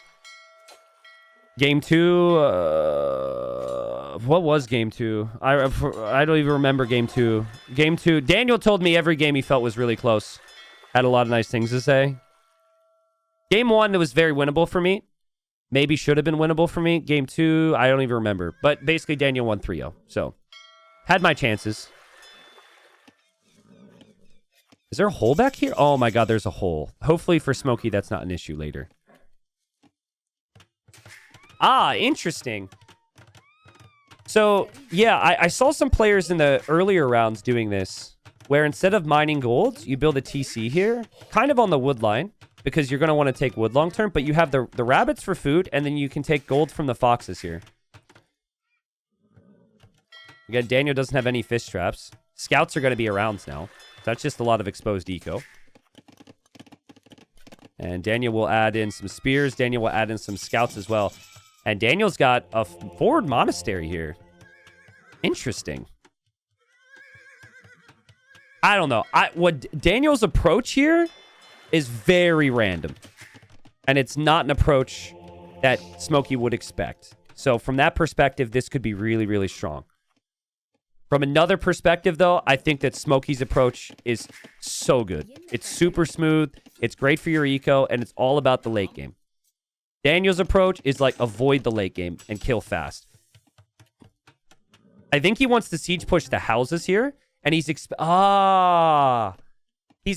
a TC down here because that's where the gold corner is. So yeah, if there's a TC here and he siege pushes from, if he breaks in here and then he pushes from the top of the hill, Smokey's screwed. But if Smokey's not down there with any eco, I mean, gold might be an issue for him in some stage, but this is interesting. Daniel's villager's also leaving. He built the blacksmith because he'd need the blacksmith before a siege workshop, and now he's told his idle villagers to go somewhere. I think he's changing his approach, actually, because he sees the TC. Yeah. And he wants the pressure over here now. Daniel does have the res collected lead, but he's losing some fish traps, and oh god! The horror! Actually buffed fish traps, though, so they're stronger now. I don't get why anyone... I understand he's fast. I don't get why anyone leaves themselves exposed like this. It's so much unnecessary stress. I think that's just how I play, because I'm like, I will take no risks because I'm slow. But like, holy. Daniel's here. It's also obnoxious getting the fish back to work. Exactly. Does Smokey see this Siege Workshop? He does not. Smokey not knowing about this is kind of key here. Because if he gets ram pushed here, that's his eco lead disappearing. So he needs to know about this. He needs to make spears. I practiced with Dragonstar a bunch, and he swore that Dravidian should never lose. Which is funny because he also trained with Scotty, and then Scotty lost with Dravidians when I played against him. And then he trained with me, and then I lost with Dravidians against Daniel. So, sorry, Dragonstar, but apparently Dravidians can lose. And he was saying that in our training sessions that the number one thing is you can't get forwarded, right? So, like, you have to always be aware, make sure you're not going to get pushed. And I mean, he doesn't see it right now. He's so fixated on the fish. The fish are kind of the MVP right now because he's looking at this like it's free damage, and he's not looking. He doesn't know there's going to be rams. 3 rams, in fact. Light cav with armor. Daniel garrisons 2 fishing ships. Daniel will come over with a spearman and a light cav. Yeah, Smokey's expecting a boom here, man. He's not expecting army. He could go for pikemen and everything, but he can't get there easily. And that mangonel could have been needed in defense. Down goes the mangonel. And Daniel will be very happy about that. And, oh, God. Oh, God, these vills. Oh, man, this is going to be really bad for Smokey, I think. Oh, God. Oh, man. Oh, no. Oh, shoot. I could actually see him buying stone and building a 4 TC in the back of his base, too. Yeah, right here. Right, he's going to go. He's like, big boom, big boom, big boom. He's not expecting any army. And he's got how many vills out here? 17. Yikes! Get the choo-choos in chat. Here come the Rams. I don't even know what you do. He doesn't even have a loom. No! No loom! You build an exposed TC against Daniel. He will see it, and he will punish it. That TC is going to go down. He doesn't have the army here to protect it. That's 12 vills. Daniel is still 1 TC. Daniel will lose some monks. That's the loom TC! No! I mean, they were going to die anyways. But yeah, he just never expected pressure here. Every game has been a boom game. It's never been a pressure game. I actually think that it's still a very winnable game for Smokey.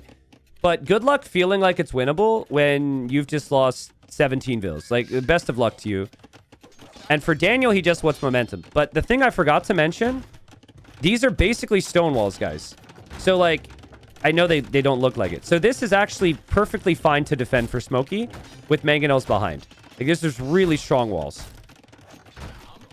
So, mangonel behind, and Daniel's rams don't really do too much. And I don't think Daniel should even be pushing this anymore. But if Daniel runs in, Smokey still doesn't have loom. You actually don't want to complete this TC, because if you complete the TC, he can run under your TC.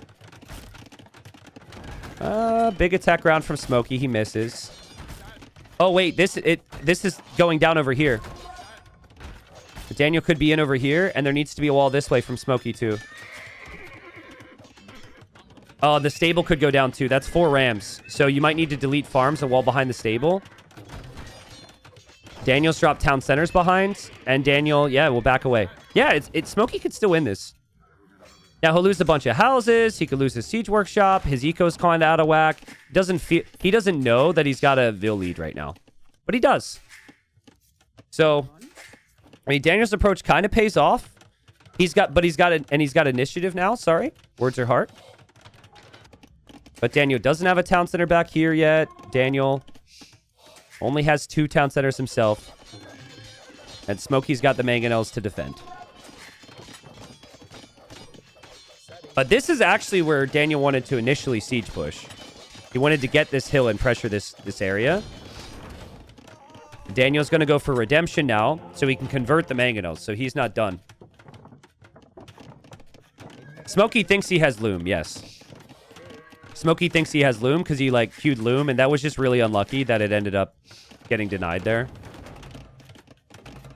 Once Redemption's in, though, like, Smokey's Mangonel defense no longer is really viable. And also losing all these houses out here is actually going to catch up with him at some point. Daniel will drop a third town center now on the stone, actually. And Smokey deleting more space. But yeah, there's the Mangonel getting converted. He doesn't see it. He has to delete it. And now he's going to get pressured exactly in the area he wants to boom. Not going to be easy. And now you need Lykev again. Part of the reason I didn't like Dravidians in the end is because you don't get Redemption yourself against big heavy siege pushes. And it's very, like, obvious. Like, your Castle Age is kind of weak because you can go Lykev, but you'd have to mix in, like, pikes and stuff. It's not easy to know what to do. But if he uses Lykev to snipe the monks, which in theory should be easy, if he's a little patient with it, which he wasn't there, he could maybe defend here. But there's the barracks now. Big Vil lead for Smokey. Like a crazy Vil lead for Smokey. But all the Vils are in here with no Loom. And Daniel's micro is going to start to look really strong here. And he'll drop the 4 TC behind. It's still taking a long time to get there, though, dude. Like, his eco is far from fully cooked. And Daniel's not losing these units, though. And Redemption's in, so he could pressure there against the Mangonels. And Smokey losing more Vils, losing more houses, and under more pressure. And Daniel always notices when units are exposed as well. Always notices. And then if the Lykev dive, I don't think Smokey has the numbers yet. Oh, no. If the Ram moves, the units can run through. Rams are blocking the way right now. Monks are blocking the way. This is really good for Smokey, I think. Oh, he deletes both Mangonels. Maybe not so good. How many freaking Lykev do you have here, Daniel? It's insane. But it's going to be a lot of pikes for Smokey. Still no Loom. Daniel losing will need some siege against the pikes, probably. He takes the fight. He does have armor. There's no upgrades on the pikemen yet, and Daniel's healing behind. Monk's getting picked off there, though, from Smokey.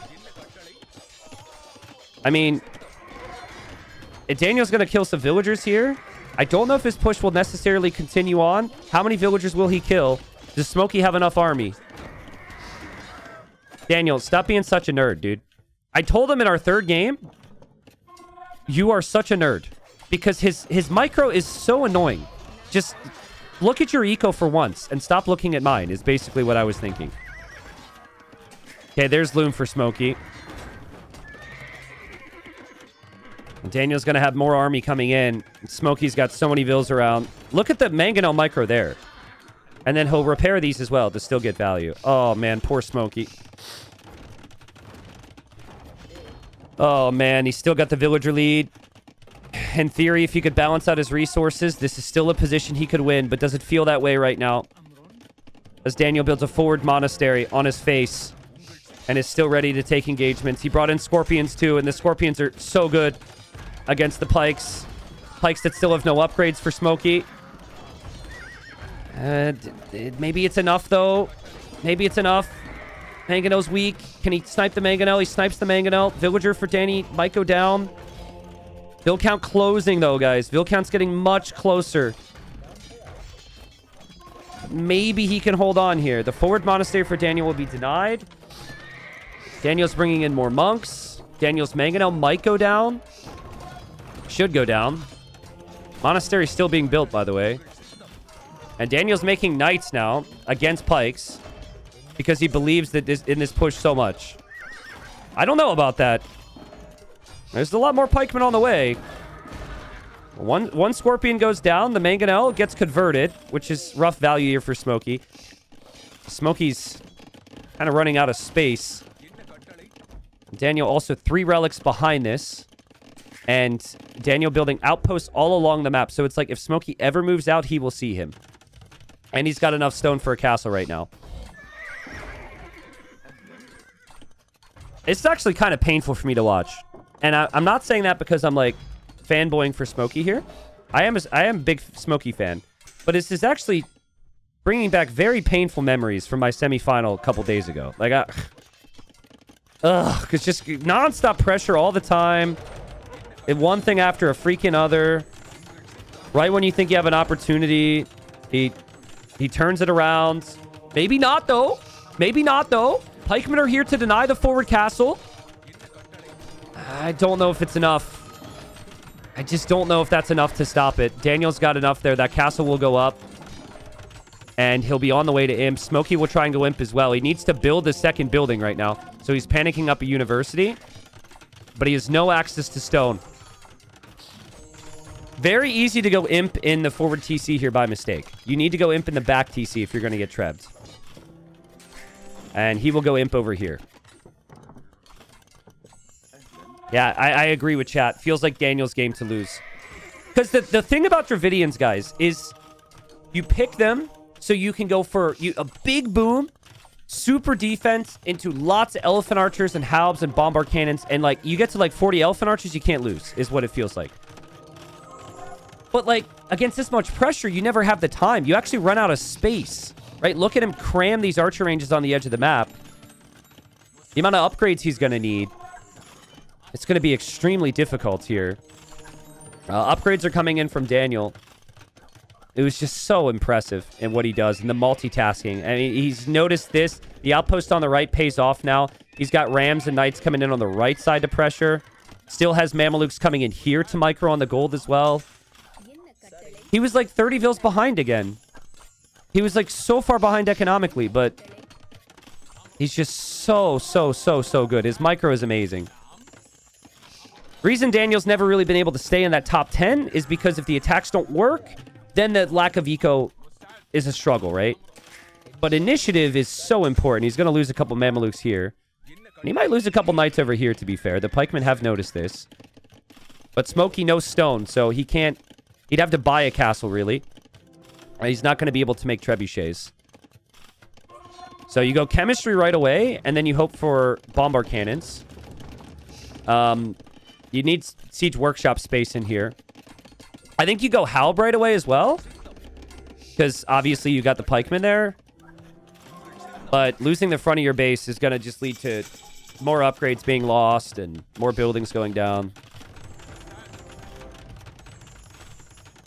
Can I get an Emu confidence check on Smokey winning the series? Emu, thoughts? Emu said he believes in Smokey. And Smokey's the truth. Initially, he said 4-3. And I also told Emu at one point, I said, I remember when I had the hope of the youth as well. Yeah, we're going to take 3 years ago. Yeah, someone's going to take down Daniel. Yeah. Yeah, easy. I don't know, man. It's looking rough for poor Smokey here. The pop's still higher. But he's going to get raided. And the trebs, too, man. The trebs are going to be such an issue. I still don't really know what Daniel's main army comp's going to be. That will matter at a certain point. Another siege workshop over here as well. But I think he's just going to go bombard cannons. And if these castles can never be taken down, he has a lot of time to figure out what he wants to make here. Down goes the TC. Just think of all the houses and buildings that will go down too. Now, if Daniel didn't go for his own bombard cannons, then you maybe can push this. So, and if Daniel gets raided to the sides with random halbs, it's actually really annoying for Daniel. Daniel's gone full focus with his castles. So no defensive moves at all. He might start to play some defensive castles. Down goes the TC for Smokey. Still no access to stone, and Daniel making hand cannons on the side now with light cav to raid this area, so halbs can't defend it. And he will see the bombard cannons in a moment here from Smokey. Smokey's doing the right thing, though. You wait till you have, like, 4 of them. You'll still have the gold in the corner. But he's going to start to lose wood and lose all of this. And Daniel will drop a castle here just so that raid doesn't happen again. Arbalest have Bracer. They don't have Ballistics yet. Tough to get that when your university was so late and you're under this pressure. Smokey's now housed, and we'll have to cram houses into ever-increasing or ever-decreasing space. Redemption's still in for Daniel. We shouldn't forget that. And the monks can always convert the bombard cannons, but nice snipes there from Smokey. That's what he needed. He needed a moment of confidence, or to build confidence there. Daniel's ramming into the gate as well, so he's going to be through on the left side. He did get swatted away on the right side for now. He just, for me, in my experience, he has that one extra movement against you that you're just not used to. Like, Smokey's used to dealing with this. He's used to dealing with this. He's not used to also having this random crap come in at the same time. And now Daniel's got his bombard cannons and his monks ready to defend. And now the units are going to run in. And I don't know if Smokey noticed it. I think he will clear it. But it's just more villagers, more villager losses. And more frustration. And more time where you can't push. And now the monks are still waiting. And the castle's being repaired. And Smokey needs to back away immediately, or he'll lose all his bombard cannons. He does lose one. And Daniel still has the units down here, which Smokey will realize. And now Daniel's massing more hand cannons over here. So instead of going with 1 or 2, he's going to wait for like 10, which will full clear these helps. And Daniel getting more and more technologies from this position. And Smokey is just running out of space and time. Yeah, you feel for him. Daniel is the reason why we requested a double elimination tournament. Because we almost need like a who is number 2 in USA tourney, right? You run into Daniel, you're likely to lose. So far, he did lose a game in the group stage. I forget the name of that player. Shout out to that player, though. Maybe he'll lose a game in the final. Maybe he'll even lose this game. Because Smokey has kept his bomber cannons alive. Like, he hasn't overextended yet. And he will come out to this area to build a castle to breathe a little bit. And he will bring his arms here to kill those hand cannons. So that's all good. He's also going to get raided down here a little bit. It was Smokey's brother, Honey Badger. Ah, nice. Oh, yeah, it was the militia game on Mesa Verde, which now Daniel banned, right? I remember that. 3,000 stone for Daniel. That's pretty good. But he does lose a castle on the front. And he is losing some stuff over here. And at a certain stage, Daniel does need to have like a kind of a standard army comp. Monks convert a bombard cannon. And Daniel is building castles defensively now, building farms in the back, finding more golds. He's basically thinking about, okay, how can I lose this game if I lose a little bit more ground? Look at all the actions over here, all the actions over here, and then also microing and fighting back here. Oh, man. Smokey just lost villager 125. And he lost another bombard cannon to a conversion. Crazy. And now, oh, I didn't look at the vill count in a minute. He's now down to 89 villagers here, Smokey. And Daniel will bring in 2 hussars. We'll snipe another bombard cannon.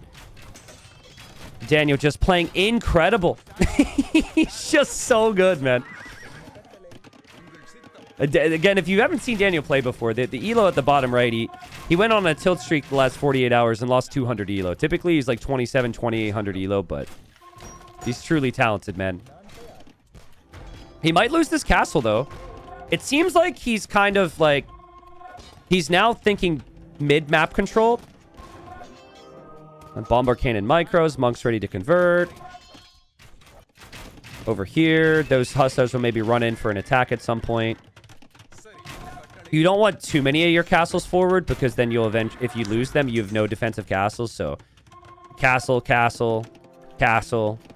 60 on food right now for Daniel, too. He did lose a bombard cannon. And he is building up siege here. I think he wants to make a big push for this castle. Smokey can reclaim this gold, maybe. And maybe get a relic. Daniel with more monks, converting the bombard cannon. Smokey has to back off. As Smokey does back off, he goes to kill the monk, and he will kill it. Actually, he doesn't have ballistics yet. And he does kill it.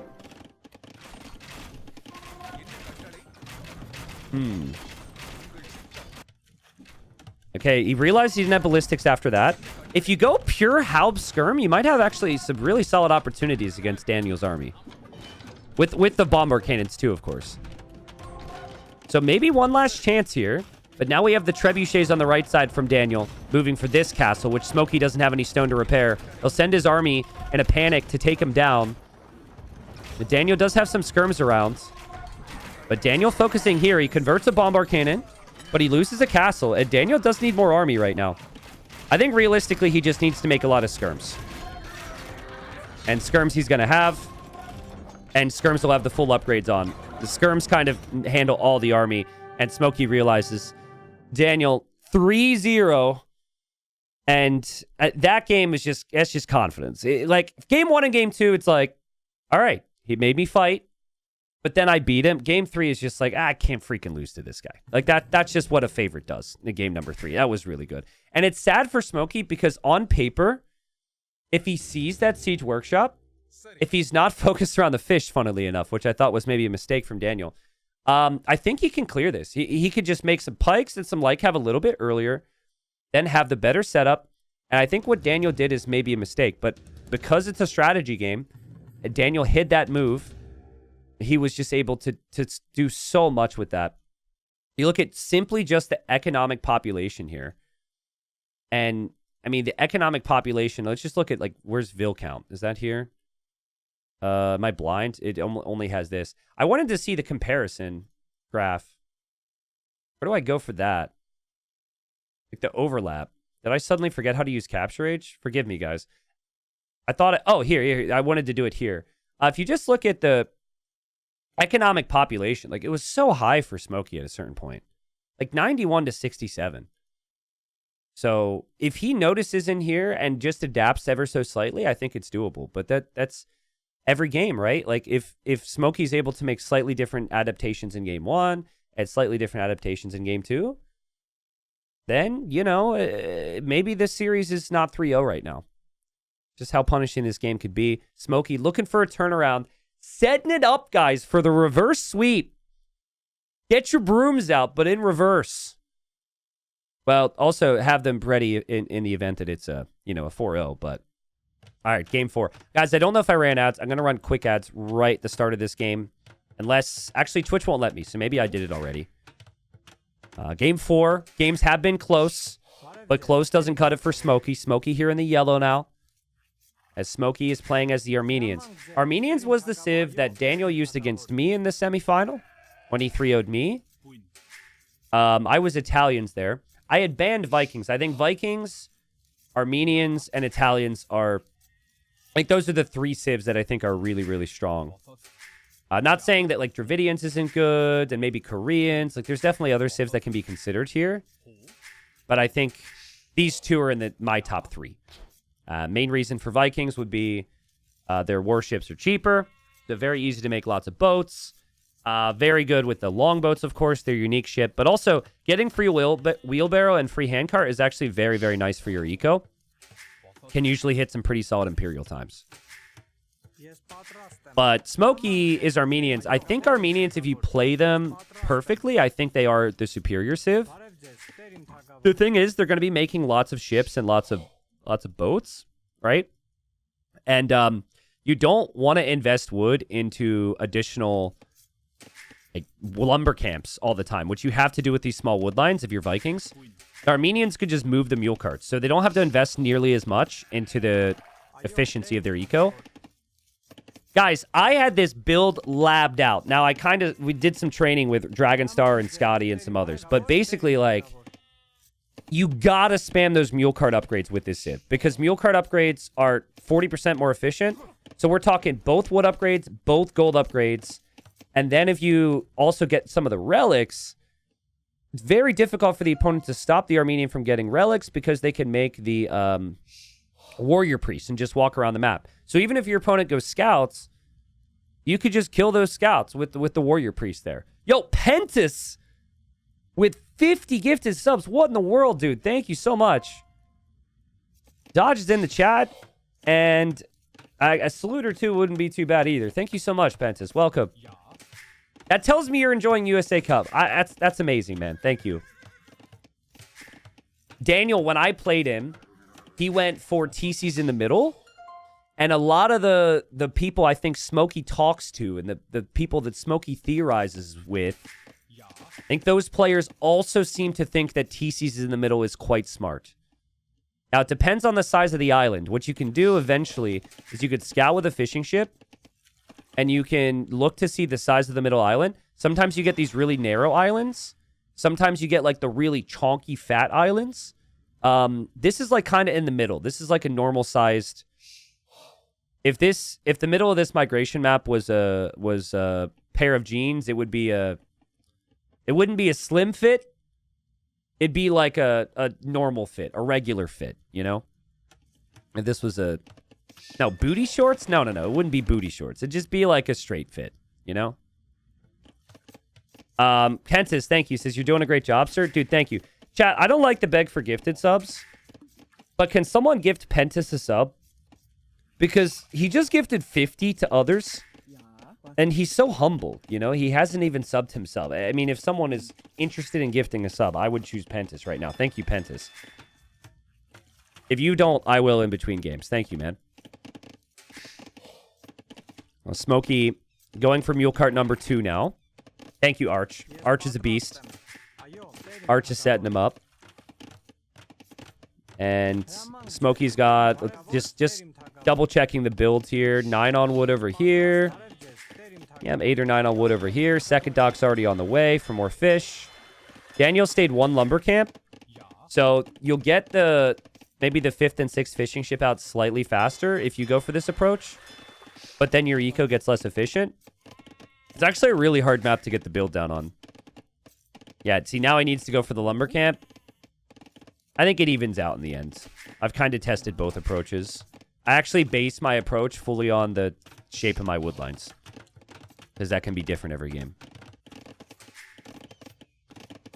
There's a lot of space to move on the sides. What Daniel did against me is not only did he build an extra dock, which people will do on the sides to get access to these fish, right? Because you'll overfish these areas. But it's just a choke point to hold. And the thing that was so frustrating for me, the map gen we had a situation where, yeah, you could do this. The dock's like here, and then he just camped this choke. And so I was trying to go full navy, and I had the better navy. But then he was just kind of... It was such an awkward choke for me to move into. And then too much time went by, and then he had gotten the relics and had eco in the middle, so... Last Villager says, you had like 2 hours of idle time. I saw that game. Well, yeah, of course. The game went over an hour. That's fairly common. And I also was running out of resources on my island, so... I felt like that game was over for a really, really long time.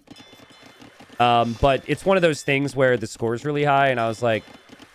I figured I might as well play on and try a little bit. Obviously, a lot of different things in my mind. So you look back at these games, and you're just like, if only I did this, if only I did that. But that's just competitive AoE for you. Game is very close for both these two. The Smokey with 2 extra seconds of TC idle time. Not a big deal. I would always click Feudal Age at 28 Vils with Armenians. And it actually feels pretty similar here for Smokey. And you just make fishing ships nonstop. And then you have to save the wood for the other buildings you're going to need later. But it feels like Smokey will drop off the food here. And, okay, 1 or 2 more Vils. And Daniel's already going for a transport ship. Ooh, interesting. He did try forward dock against me. And it didn't end up doing that much. It didn't accomplish itself in and of itself. It didn't... Man, I can't speak. Sorry. It didn't accomplish anything in and of itself. Like, I took down the dock. But my focus was there, and it allowed Daniel to do other things. This is a bit earlier than most people make the transport. The earliest that I've seen is, yep, around the time that Smokey's doing it. I don't know if it really makes that much of a difference, though. T90, did you ever win an S-tier tournament? No. Unless you count the Battle Royale tournament, the one and only 10K Battle Royale tournament. I did win that. But that's not, like, standard AoE. So no S-tier for me. No S-tier for a lot of players. And Danny Boy included, unfortunately, dude. I remember when Daniel was, like, right outside that top 10. I was like, oh, let's go, Danny Boy.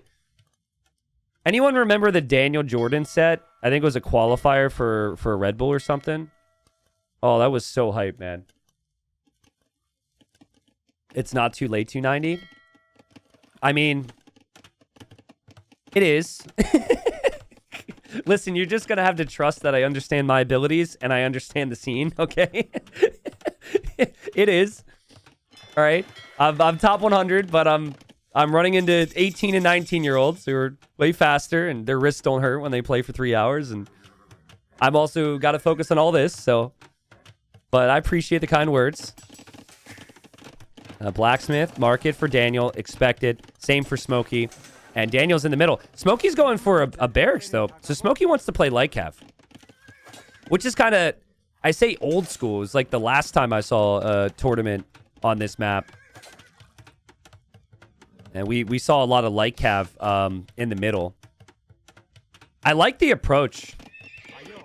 I played some practice games. Some players were doing this in those games as well. Daniel is sticking to what we've seen a lot in USA Cup, where you just build the additional dock and you don't really go to the land too much. Daniel does have a fire here. And Smokey just has to be careful, and Daniel lures him in, and Daniel gets the kill. Oh, man, nice detail there. But Daniel knows there's going to be more scouts. So it's not that big a deal for Smokey because he's going to make more scouts. And I wonder if Daniel did actually pay attention to that because he runs directly over here now. And Daniel's adding fires. And these two vills don't have loom on the shoreline, so we'll have to pay attention to those. And fires are going a long way here to try and get some kills. Maybe they're waiting there so Daniel can go back to... No way he kills this scout, right? Well, there's no way he saves his scout because his scout is one shot. But there's a chance that he loses his scout and kills this one. Yeah, and that's exactly what happens. So I guess that's okay for Daniel. But notice that Daniel's transport ship doesn't have any more vills, and he's not planning on a TC. He's just planning on lots and lots of docks and lots of fires. We've got a Hulk from Smokey and a couple galleys.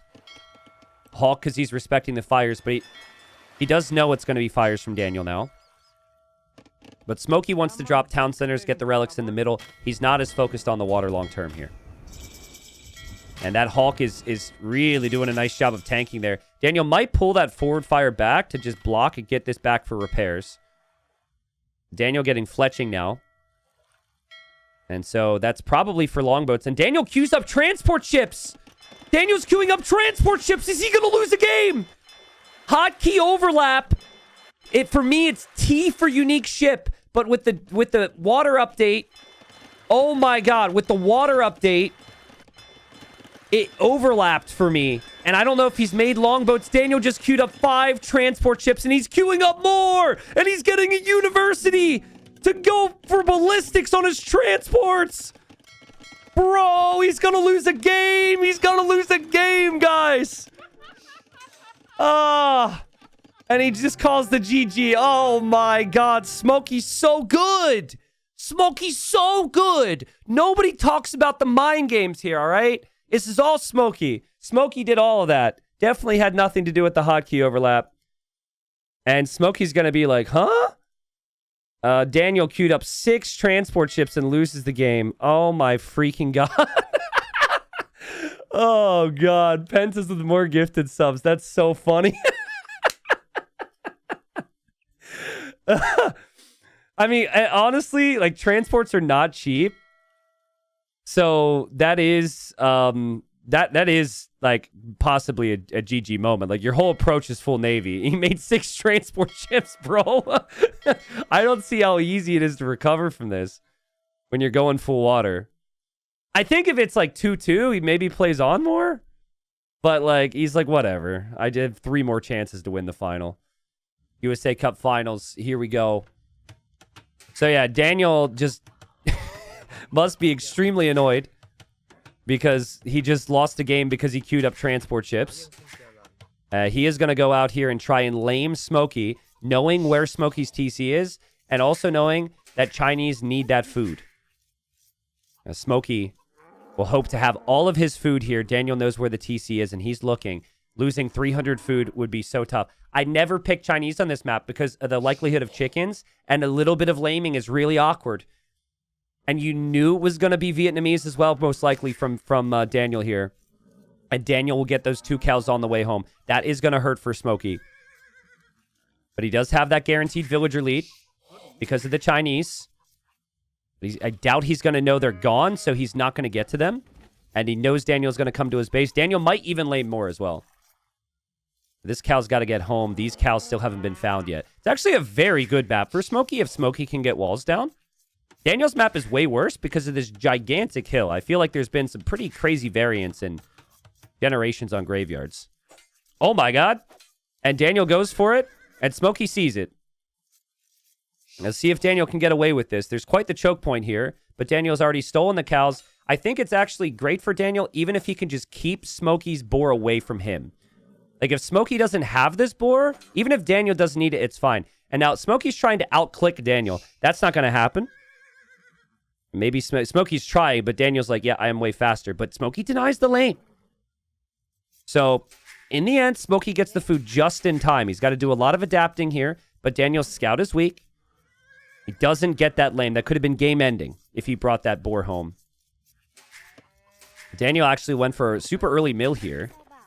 And he doesn't know where his own boars are, actually. He went forward that early. Cows here. Cows here. Boar. Boar. There's a lot of meat out there that Daniel needs to find. I think Daniel... Yeah, we'll see that boar. Smokey might actually get a counter lane at some point. Once he finds his cows, he has no real reason to stay here with the scout. Smokey does need to remember a house here. This has already been a tough Dark Age. And, oh, never mind. I'm blind. He built the house. He's looking here for the cows, and it's not here, so. Yankees win says, what's the reason to not attack the scout during the lane? You can, but it's not going to kill it fast enough, so it's just going to kind of you're just going to let them get across the map with it. But a combination of attacking the scout, blocking the boar, sometimes blocking their scout are all options there. What's kind of funny in those instances is we might see the APM higher there than any other moment in the game. Like, they were clicking so fast. For me, at least, when I watch my Rex, that's where I peak. But again, I'm slow. And there goes Smokey. Daniel sees this. And Daniel doesn't know his cows are there. He does know his boar is there, which he'd like to bring in. And Smokey sees that. And Smokey says, I'm going to try and lame this now. Oh, boy. Okay. Smokey says, that's what you want to do, huh? That's risky, though, because Daniel's right there, bro. Daniel's right there. But, okay, Smokey does a little run around. I think Daniel can click faster, though. So if Daniel gets in front of you, your scout might be dead if you're Smokey. Let's see. And Daniel... All right, Smokey's going to stay within the boar range. And now Daniel jumps in front of him. Daniel gets a hit and jumps in front of him because he wants to block this. He wants to kill this scout. Daniel's got enough food. And Smokey's realizing now that he might have made a mistake. It might be a good idea, though. It delays Daniel's pressure. Little run around the trees. Smokey could do this all day. Daniel needs to get on the correct side of that scout to block it, but Smokey did a really nice job. And now Smokey's still sitting there. That's Gaia Vision. There's a bear, bro! There's a bear! The bear gives Gaia Vision, and so do the relics. Scout is super weak, though, and Daniel keeps getting hits. I think Smokey's scout is going to go down here. Smokey's done an amazing job, though. It's amazing micro. One more hit from Daniel's scout, and Smokey dies. And Smokey dies. And the boar will go home. Daniel's clicked up. Smokey now has no vision. I respect it. I respect it. You know, it's the type of energy maybe you need there. But Daniel, showing why maybe it wasn't the right play there. Your scout already had lost some HP. Daniel was right there. If Daniel's scout is it there, then maybe you could justify it. Smokey will have a resources collected lead. Smokey will go to gold. Smokey likes to go archers a lot on this map. The problem here is that Daniel will get to see what Smokey's going to go for in theory. And the food income for Smokey will be awkward. Probably tough to get both eco upgrades. Daniel can get both eco upgrades because they're super, super cheap here, so.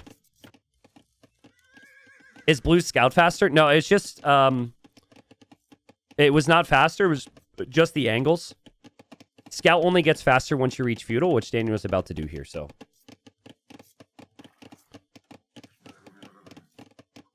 Man, so you know what I'm thinking about? Well, never mind. I can mention that later. I think barracks for Smokey will be a little bit late. He's going to need to defend here. Daniel's looking to see what his opening is going to be. And Daniel will go for the stable. And he sees the barracks there. Actually, barracks was just on time to match his feudal age time. There's the archery range from Smokey. Daniel double checking the back of the eco. Probably wants to prevent Smokey from walling because Smokey has the villager lead and cheap technologies with the Chinese. And Smokey's going to go for both eco upgrades. Daniel didn't even have a loom this whole time. He's going to get that now. And Daniel's going to bring scouts and spears forward. But Daniel doesn't know what the opening is yet. Daniel sees the bear. He might try and bait Smokey into the bear. Yeah, he definitely tried to lure him there so the bear attacks the spearman, which doesn't happen. And Smokey saw 2 scouts there, so he should know he needs spearmen in all the gaps. Still a decent amount to wall up, but as I say that, maybe 2 houses and he gets that done. Needs to worry about the front of his base where Daniel sees the archery range now. There's the scouts. Smokey gets the quick walls. Nice job. Daniel doesn't know that's archers. He could assume that's skirmishers, but now he sees the archer and now he knows. Now he backs away, and now he wants that archer big time. He wants that archer so badly. Yeah. I love when you watch Daniel, because, like, you could just... His units, they look like they're a little bit more angry and aggressive, even. It just, the way that he moves his units is with such a purpose. Maybe that's just me being a Danny Boy fanboy, because I love his gameplay. It's so fun to watch. But right there, 2 hits, runs around, more quick walls needed from Smokey. Lots of pressure on Smokey right now. It's in moments like this you easily get housed, guys. You're quick walling, you're making army. Is he building the houses? He's building the house there. Scouts from Daniel, though. Here he overextends. You try and do too much. This is where Daniel can fall flat with this style. And Smokey gets some hits with the spearman. Hasn't lost any villagers yet. Smokey goes for a gate. It doesn't accomplish much. Daniel's still running around. Behind this, Daniel's eco is honestly not as clean as he would want. Not compared to Smokey's, but oh man. There's one gap, and Daniel finds it, and the house villager is going to get sniped there from Smokey. First villager down.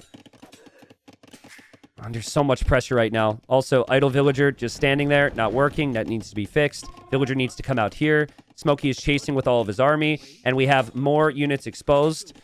You can take your pick here if you're Daniel. You could take the villager, or you could take the archer, and he's going to maybe have an opportunity to take both. Split micro from Daniel. Another split micro from Daniel. Spearman's on the way, but that spearman not going to be there in time to stop another villager from going down for Smokey here. There's no transport ships on this map. And so I think that means that Daniel is destined to win USA Cup Finals. The pressure is mounting. Smokey far too relaxed here. That blacksmith needs to be up faster. The walls need to be up faster. The army needs to be out faster. This patient archer approach is extremely complicated when the follow-up is going to be like this. The skirms are going to be here already. Daniel does need to be careful. He doesn't have any upgrades on his skirms. Fletching will be in on the archers. There's some weak scouts here. There's his own blacksmith now. Scouts are going to still run around, I believe. But they might get trapped in there. Maybe get hit a couple times. Yeah, I don't know what that pathing was, but that's really good for Smokey. Daniel is baiting the spearmen further out, though, and can kill those spearmen pretty much for free. I think you need scouts, and Smokey agrees. So stables up. I like that decision from Smokey. If you just try and play archers and spears, it won't work anymore. You're going to need a counter to the skirmishers. He does have fletching now. Daniel will have that in a second.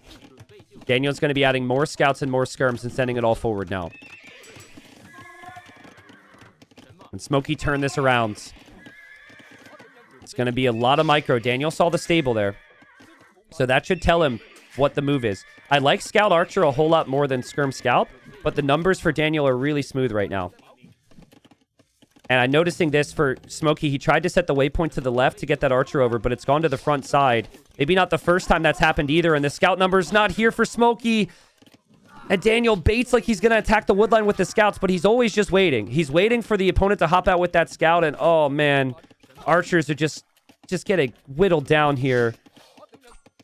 This is awful for Smokey. He needed the archers and scouts because Daniel already has more scouts and he has to leave the wood line now.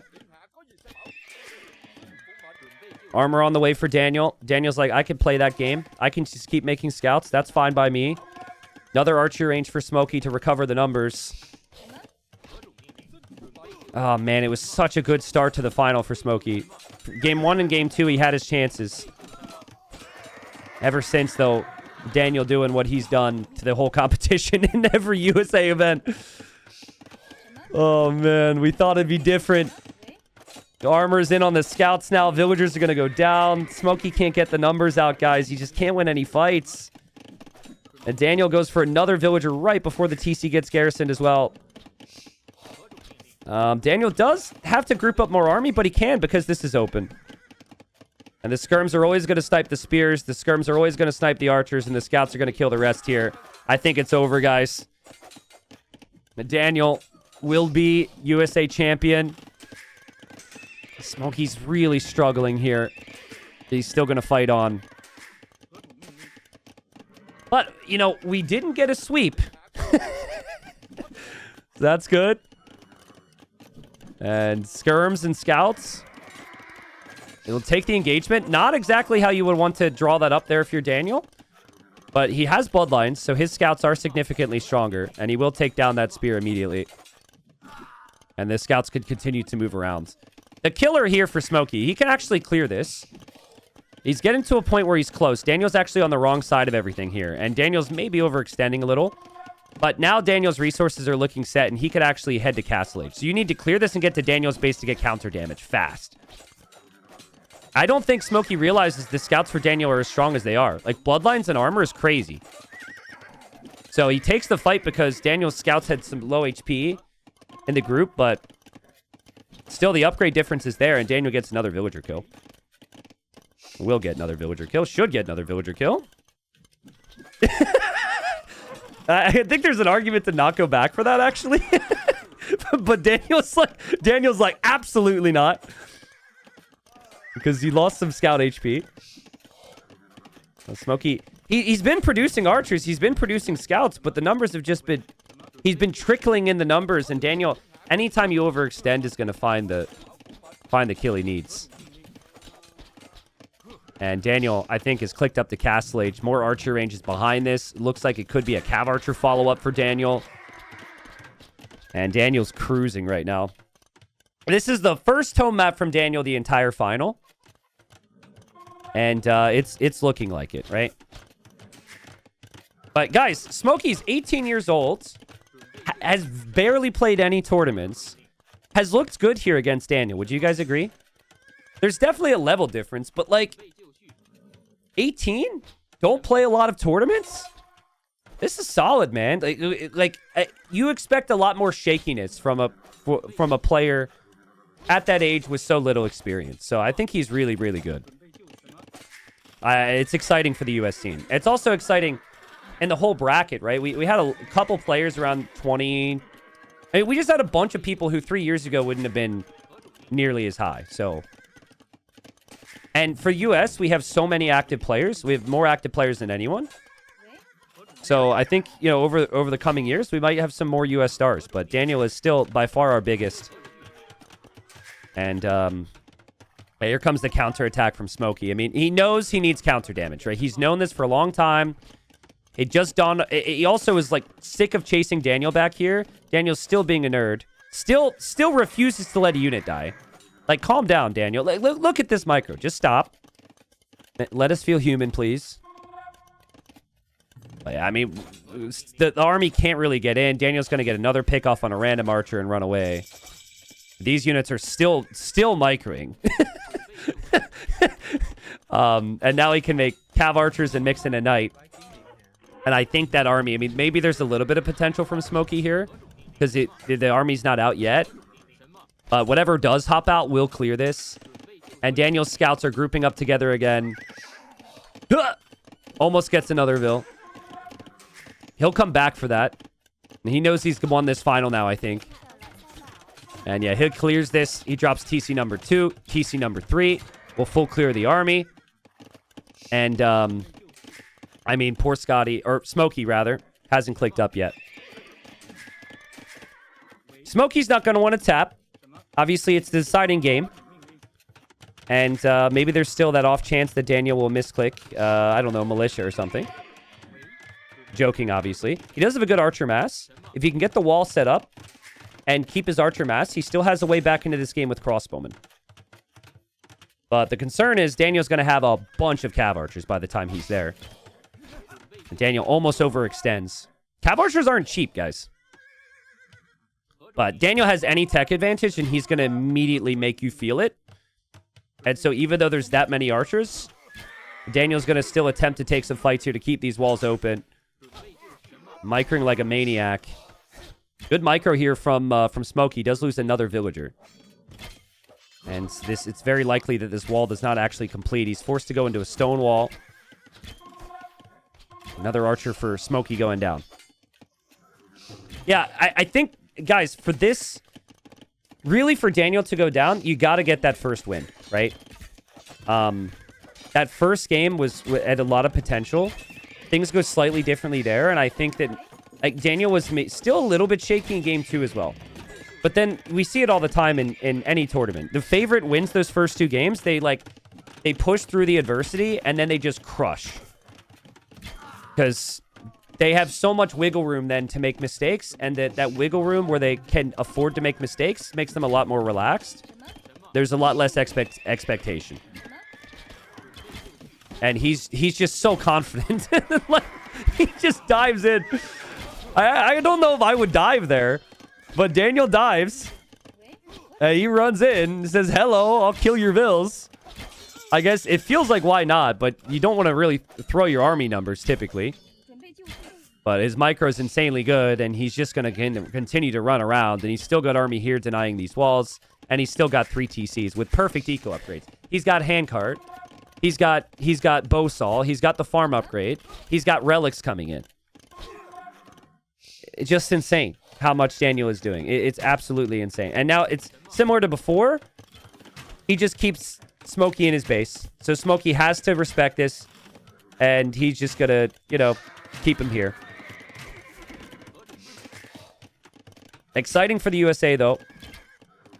I'm curious. I'll talk to Smokey a little bit. Always curious to know about the players in the scene. Especially the USA guys. Especially because it seems like there's going to be a tournament on the horizon, which is featuring USA versus Great Britain. Mix of team games and 1v1s, I believe. I don't know all the details. Maybe Paradox will want to talk about that. But yeah, I mean, I'd be curious of what Smokey's... what he thinks of his investment into AoE, Because he hasn't played too many events. Feel like if he gets more experience, you could definitely find another level. Elo difference? Technically only 100 elo difference, but like Daniel's realistically 2700 elo. Smokey's around 2400 elo. But beyond elo, Daniel's got years and years and years and years of tournament experience. And tournament Age of Empires, best of 5s, way different than, the group stage play all 3s, way different than your average ranked game where you have random civs and Pentas with 51 more gifted subs. Dude, this is insane today. Thank you. I do not feel worthy, man. Thank you so much. That's as many gifted subs as Smokey has eco right now. Which in Smokey's case doesn't feel like a lot. But I guess for gifted subs, that is a lot. It's about to be as many Cav Archers as Daniel has. Because Daniel's going for 5 archer ranges right now. Thank you, man. Yeah, Dodge is in the chat. Counterattack coming from Smokey. Oh, Daniel does lose a couple Cav Archers there. And don't think he was expecting the army. And Smokey moving this way will run directly into a town center. That'll make it tough to pressure that area. And he will try and take down that TC, though. Looks like he'll go for a siege push here, so. Porcine Cal says, remember there was an announcement stream recently that I missed? What was the announcement? Regicide Rumble. Regicide Rumble 7 confirmed. August 5th through 9th. I got the prize pulled together. We got some sponsors. I'll have more info coming to you all on that. But I wanted to let you guys know about the date. 5th through 7th. We might also do a couple bonus days where we just do some extra days of community games. in like the third and fourth. But okay, for Daniel to lose this game, he needs to have this castle be denied. Smokey needs to stop this castle. That's his only chance. I mean, the rocket cart's on the way. The castle's at 62%. But Daniel's got so many cav archers.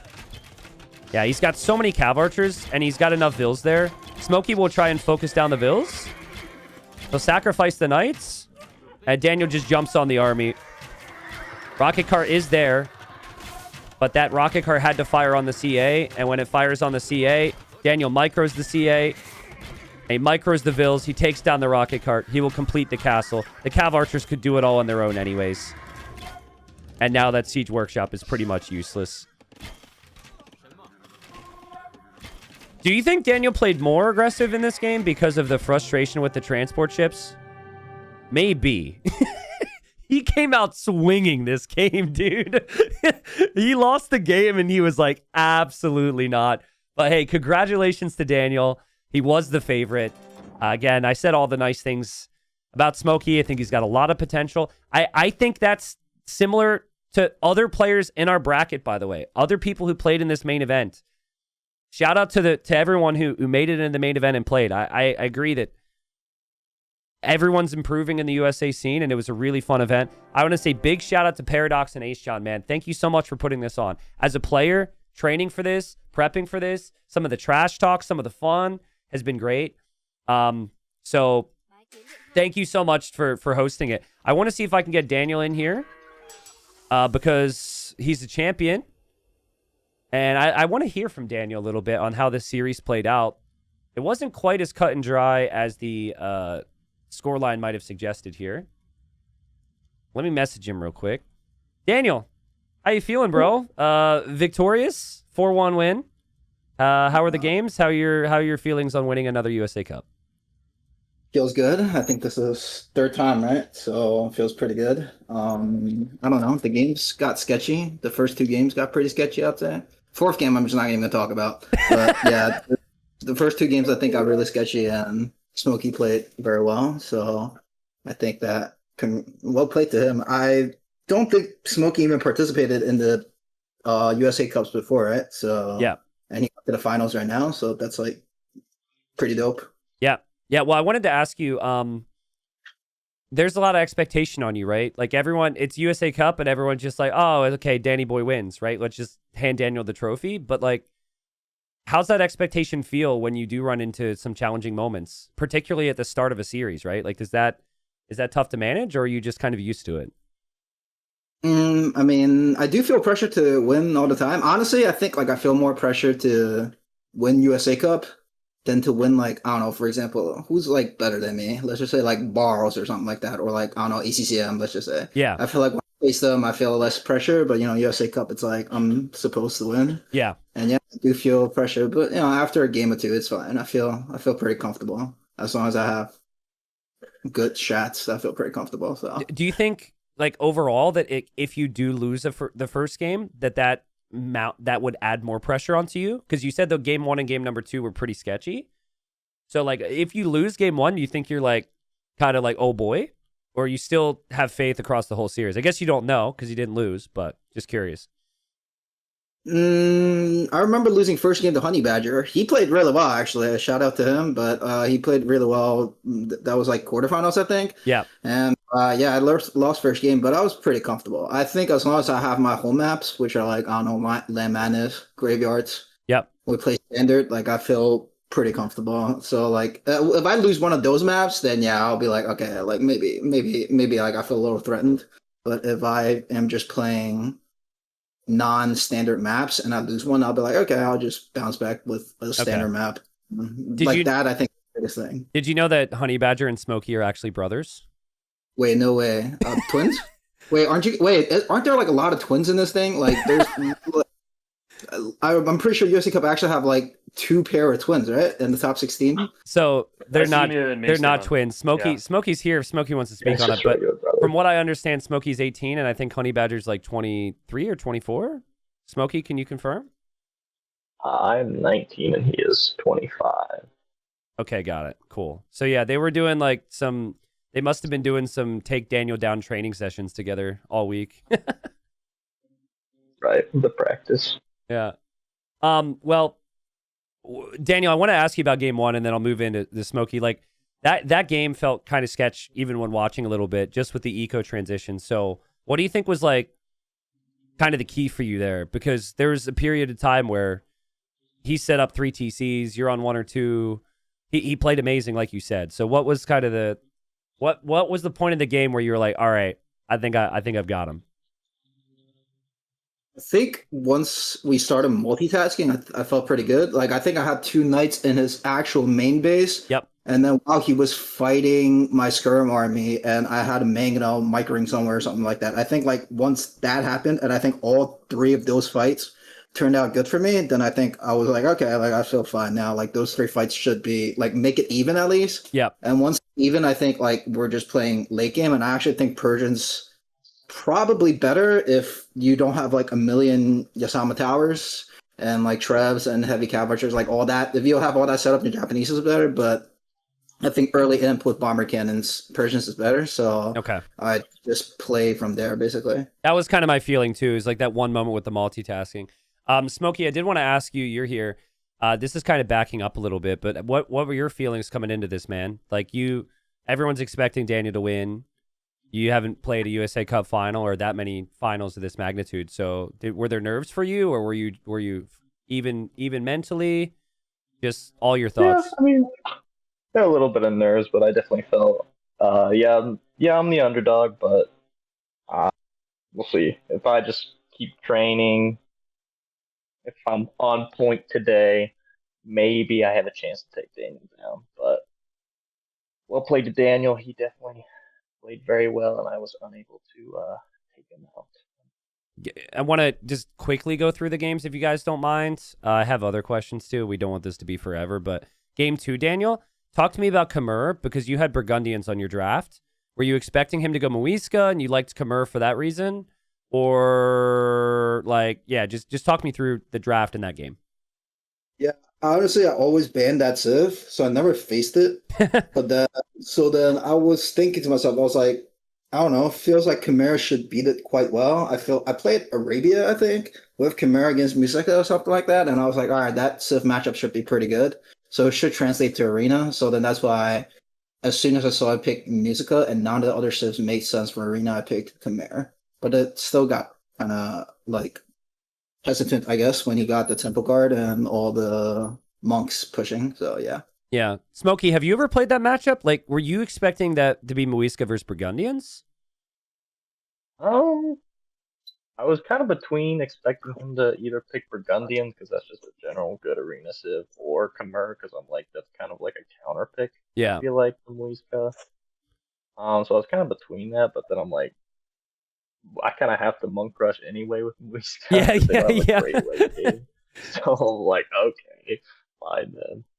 Got it. Well, I mean, Daniel ends up fighting that back and winning. And then we end up moving on to game number 3. And this is where I normally would remember what game number 3 was. Shoot, what was game number what was game number 3? Oh, Voyagers.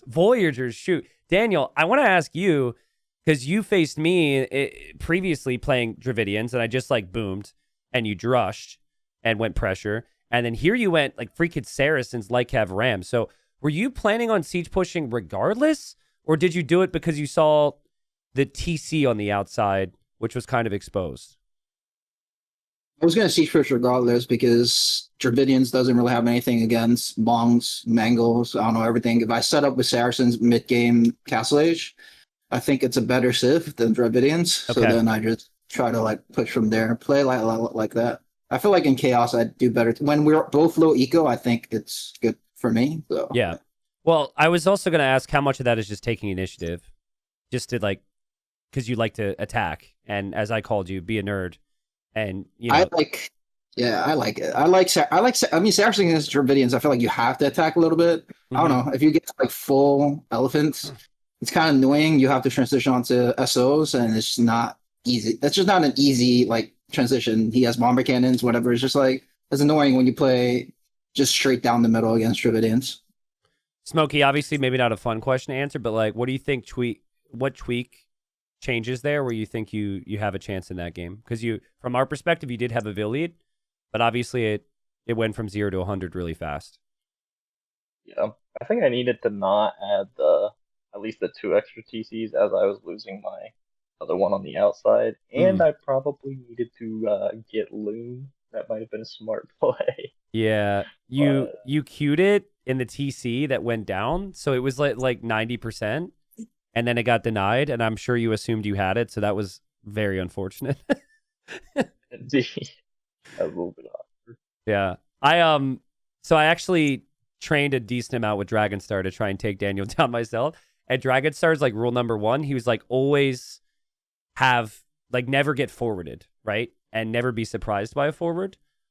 But it was a bit weird for you because you had Lycav. You just probably didn't expect like 4 Rams out of nowhere. Yeah, so just didn't scare me. Yeah, frustrating. Well, like what it was. Daniel, this may be the most important question. Migration. I guess have you had any overlap hotkey issues recently since the water rework, or was that the first time? That was unfortunate. No, I had it like the second time that I played Water or something like that, and transfership was like A. Oh, So then I was like, okay, if transfership is A, it doesn't make much sense, so I'll change the T. But I forgot that unique ships are also T. And yeah, that was it. And like, I don't know. I think that game was like pretty even if I actually made that instead of transports. yeah. I'm gonna actually good call. I'm gonna clear select it right now. And don't have yes, Dude, I actually don't have a transport hotkey because I don't know, my mental capacity can't handle a hotkey for something so niche. So yeah. Yeah, I agree. I would have liked to see that play out. Like, Smokey, how do you feel? I knew you were going to go the TC approach and like snag the relics. So with the size of the middle there, how do you like your chances if Daniel kind of plays fast imp, lots of water there, and no town centers? I don't even remember how big the unit was, to be honest. But Okay. I think I do prefer the TC approach just so I can get like 80 to 100 bills and then just try and keep the middle. We'll see. Yeah. Hopefully I have area to expand, but I think it's a bit of a toss-up. Would you guys agree? Because like I've seen a lot of people go fast imp, and I've seen some people win with TCs. A lot of it has to do with like, I don't know, a couple small moments here or there on if either one gets value. I don't know if it's figured out. I agree. I think that's probably one of the most. I think migration is actually the most skill-based match, like map in this like whole map pool. Mm-hmm. So I think like it's just who has a better macro, micro, whatever. Like a few moments decides most things. So I don't think it's I don't think it's like set which strategy is the best, because if I didn't make transport ships, I think I would have had a monastery earlier, and I think near my docks I had 2 relics already. Yeah. So like in the middle of the map, as long as I get 2 relics and I get FI, I think I was actually I'm doing okay. So I think that it's a strat and execution thing. Yep. I agree. My feeling was that migration's a really good pick for anyone against you, Daniel, solely because it's so hard, and there's like a couple minor things.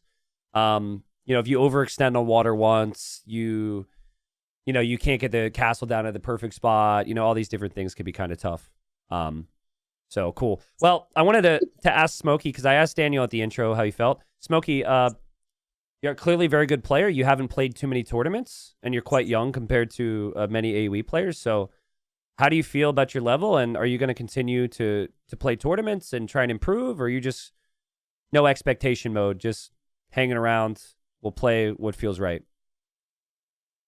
I'm feeling pretty good. I think I would like to try and get better, play some more tournaments, but I think overall today I just need to be a little bit more sharp. Yeah. And I think that's something to work on. And I especially need to work on my open map skills because they are not there. Yeah. But yeah, just gonna try to get better, see what happens, but not really huge expectations. Okay. Well, I mean, I think that's the way to do it. The only way to get better at staying sharp in tournaments is just more tournaments, right? And you're going to have plenty, which I don't know how you feel, Daniel, but honestly, half the time I feel like it's impossible to hit 100% in a tournament, right? Like usually it's who's going to have the better 90%. So I wish you luck on that, and it's exciting to watch your growth. So good luck out there, man. Yeah. Daniel, any final thoughts? You going to be putting on the American flag today, walking around the city, flaunting your victory, or I don't know. Yeah, I'll say thank yous. You know, I'll be humble and say some thank yous. Thanks for organizing this, Paradox. Thank you very much. I'll say thanks to the 4 sets that I played for training, which was Menunes, Dududu, Red Phosphoru, and then there is Scotty, who, like, after he got eliminated, he practiced with me 1 set. So thank you to the 4 people who trained with me. And I don't know, I'm also happy to see so many new people in USA Cup. I think, like, out of the top 20, I didn't know, like, 13 of the people, which is, like, very strange feeling because, I don't know, it's nice to see new players playing tournaments. And I think this sort of stuff is, like, good because you get so many more reps in. So, yeah. Yeah, of the final 12 here, just looking at it, Daniel, I want to second your thank yous. I think it was me, you, Scotty, Ink, probably in the previous USA Cup. Maybe Yellow Jacket was there. Maybe Bloodless. Maybe Development. But, like, half the players maybe in the round of 12 were kind of new to this level. So that's really exciting. Also, funny story, Daniel. While you were training with Scotty, I was training with Phosphoru. You didn't use strats. You didn't even use any strats. What the hell? Well, because I wasn't confident enough in him. I thought it would just like crash and burn, and I figured if I'm going to lose, I want to lose trying to play my best because I would feel better afterwards. But yeah, it was funny because somebody sent me a screenshot. There's like a dashboard trick. Apparently, you don't know exactly who's training with who, but you could see when they were last online, and you and Scotty were last online on the dashboard at the exact minute. And then me and Phosphor were last online at the same exact minute. And someone sent me a screenshot, was like, you're training with Phosphor, I bet. And Daniel's training with Scotty. And it's funny to find out that was the case.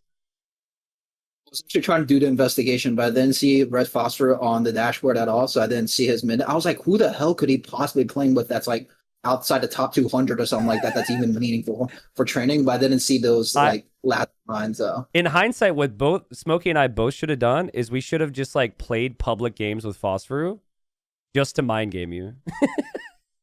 True.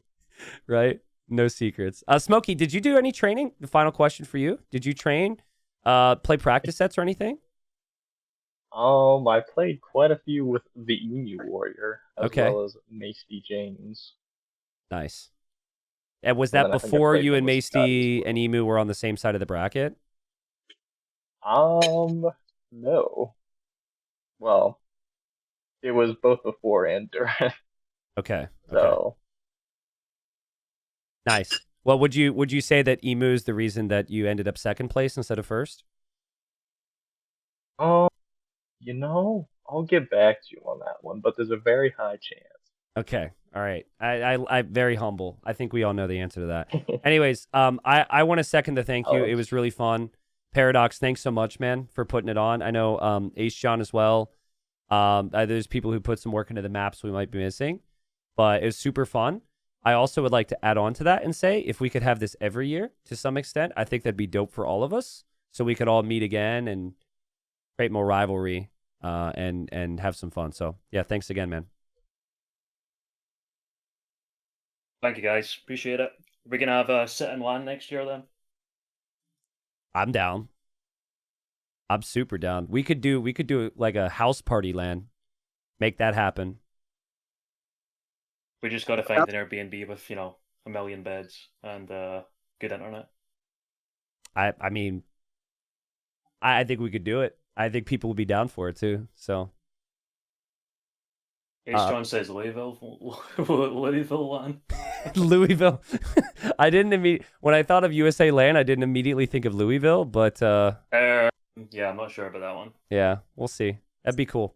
But yeah, man, thanks again, Paradox. I appreciate it. Thanks, Daniel and Smokey. It was a Yeah. great final. I know the scoreline is a little landslidey, but first 2 games are really, really close, Smokey and Daniel. So well played to both.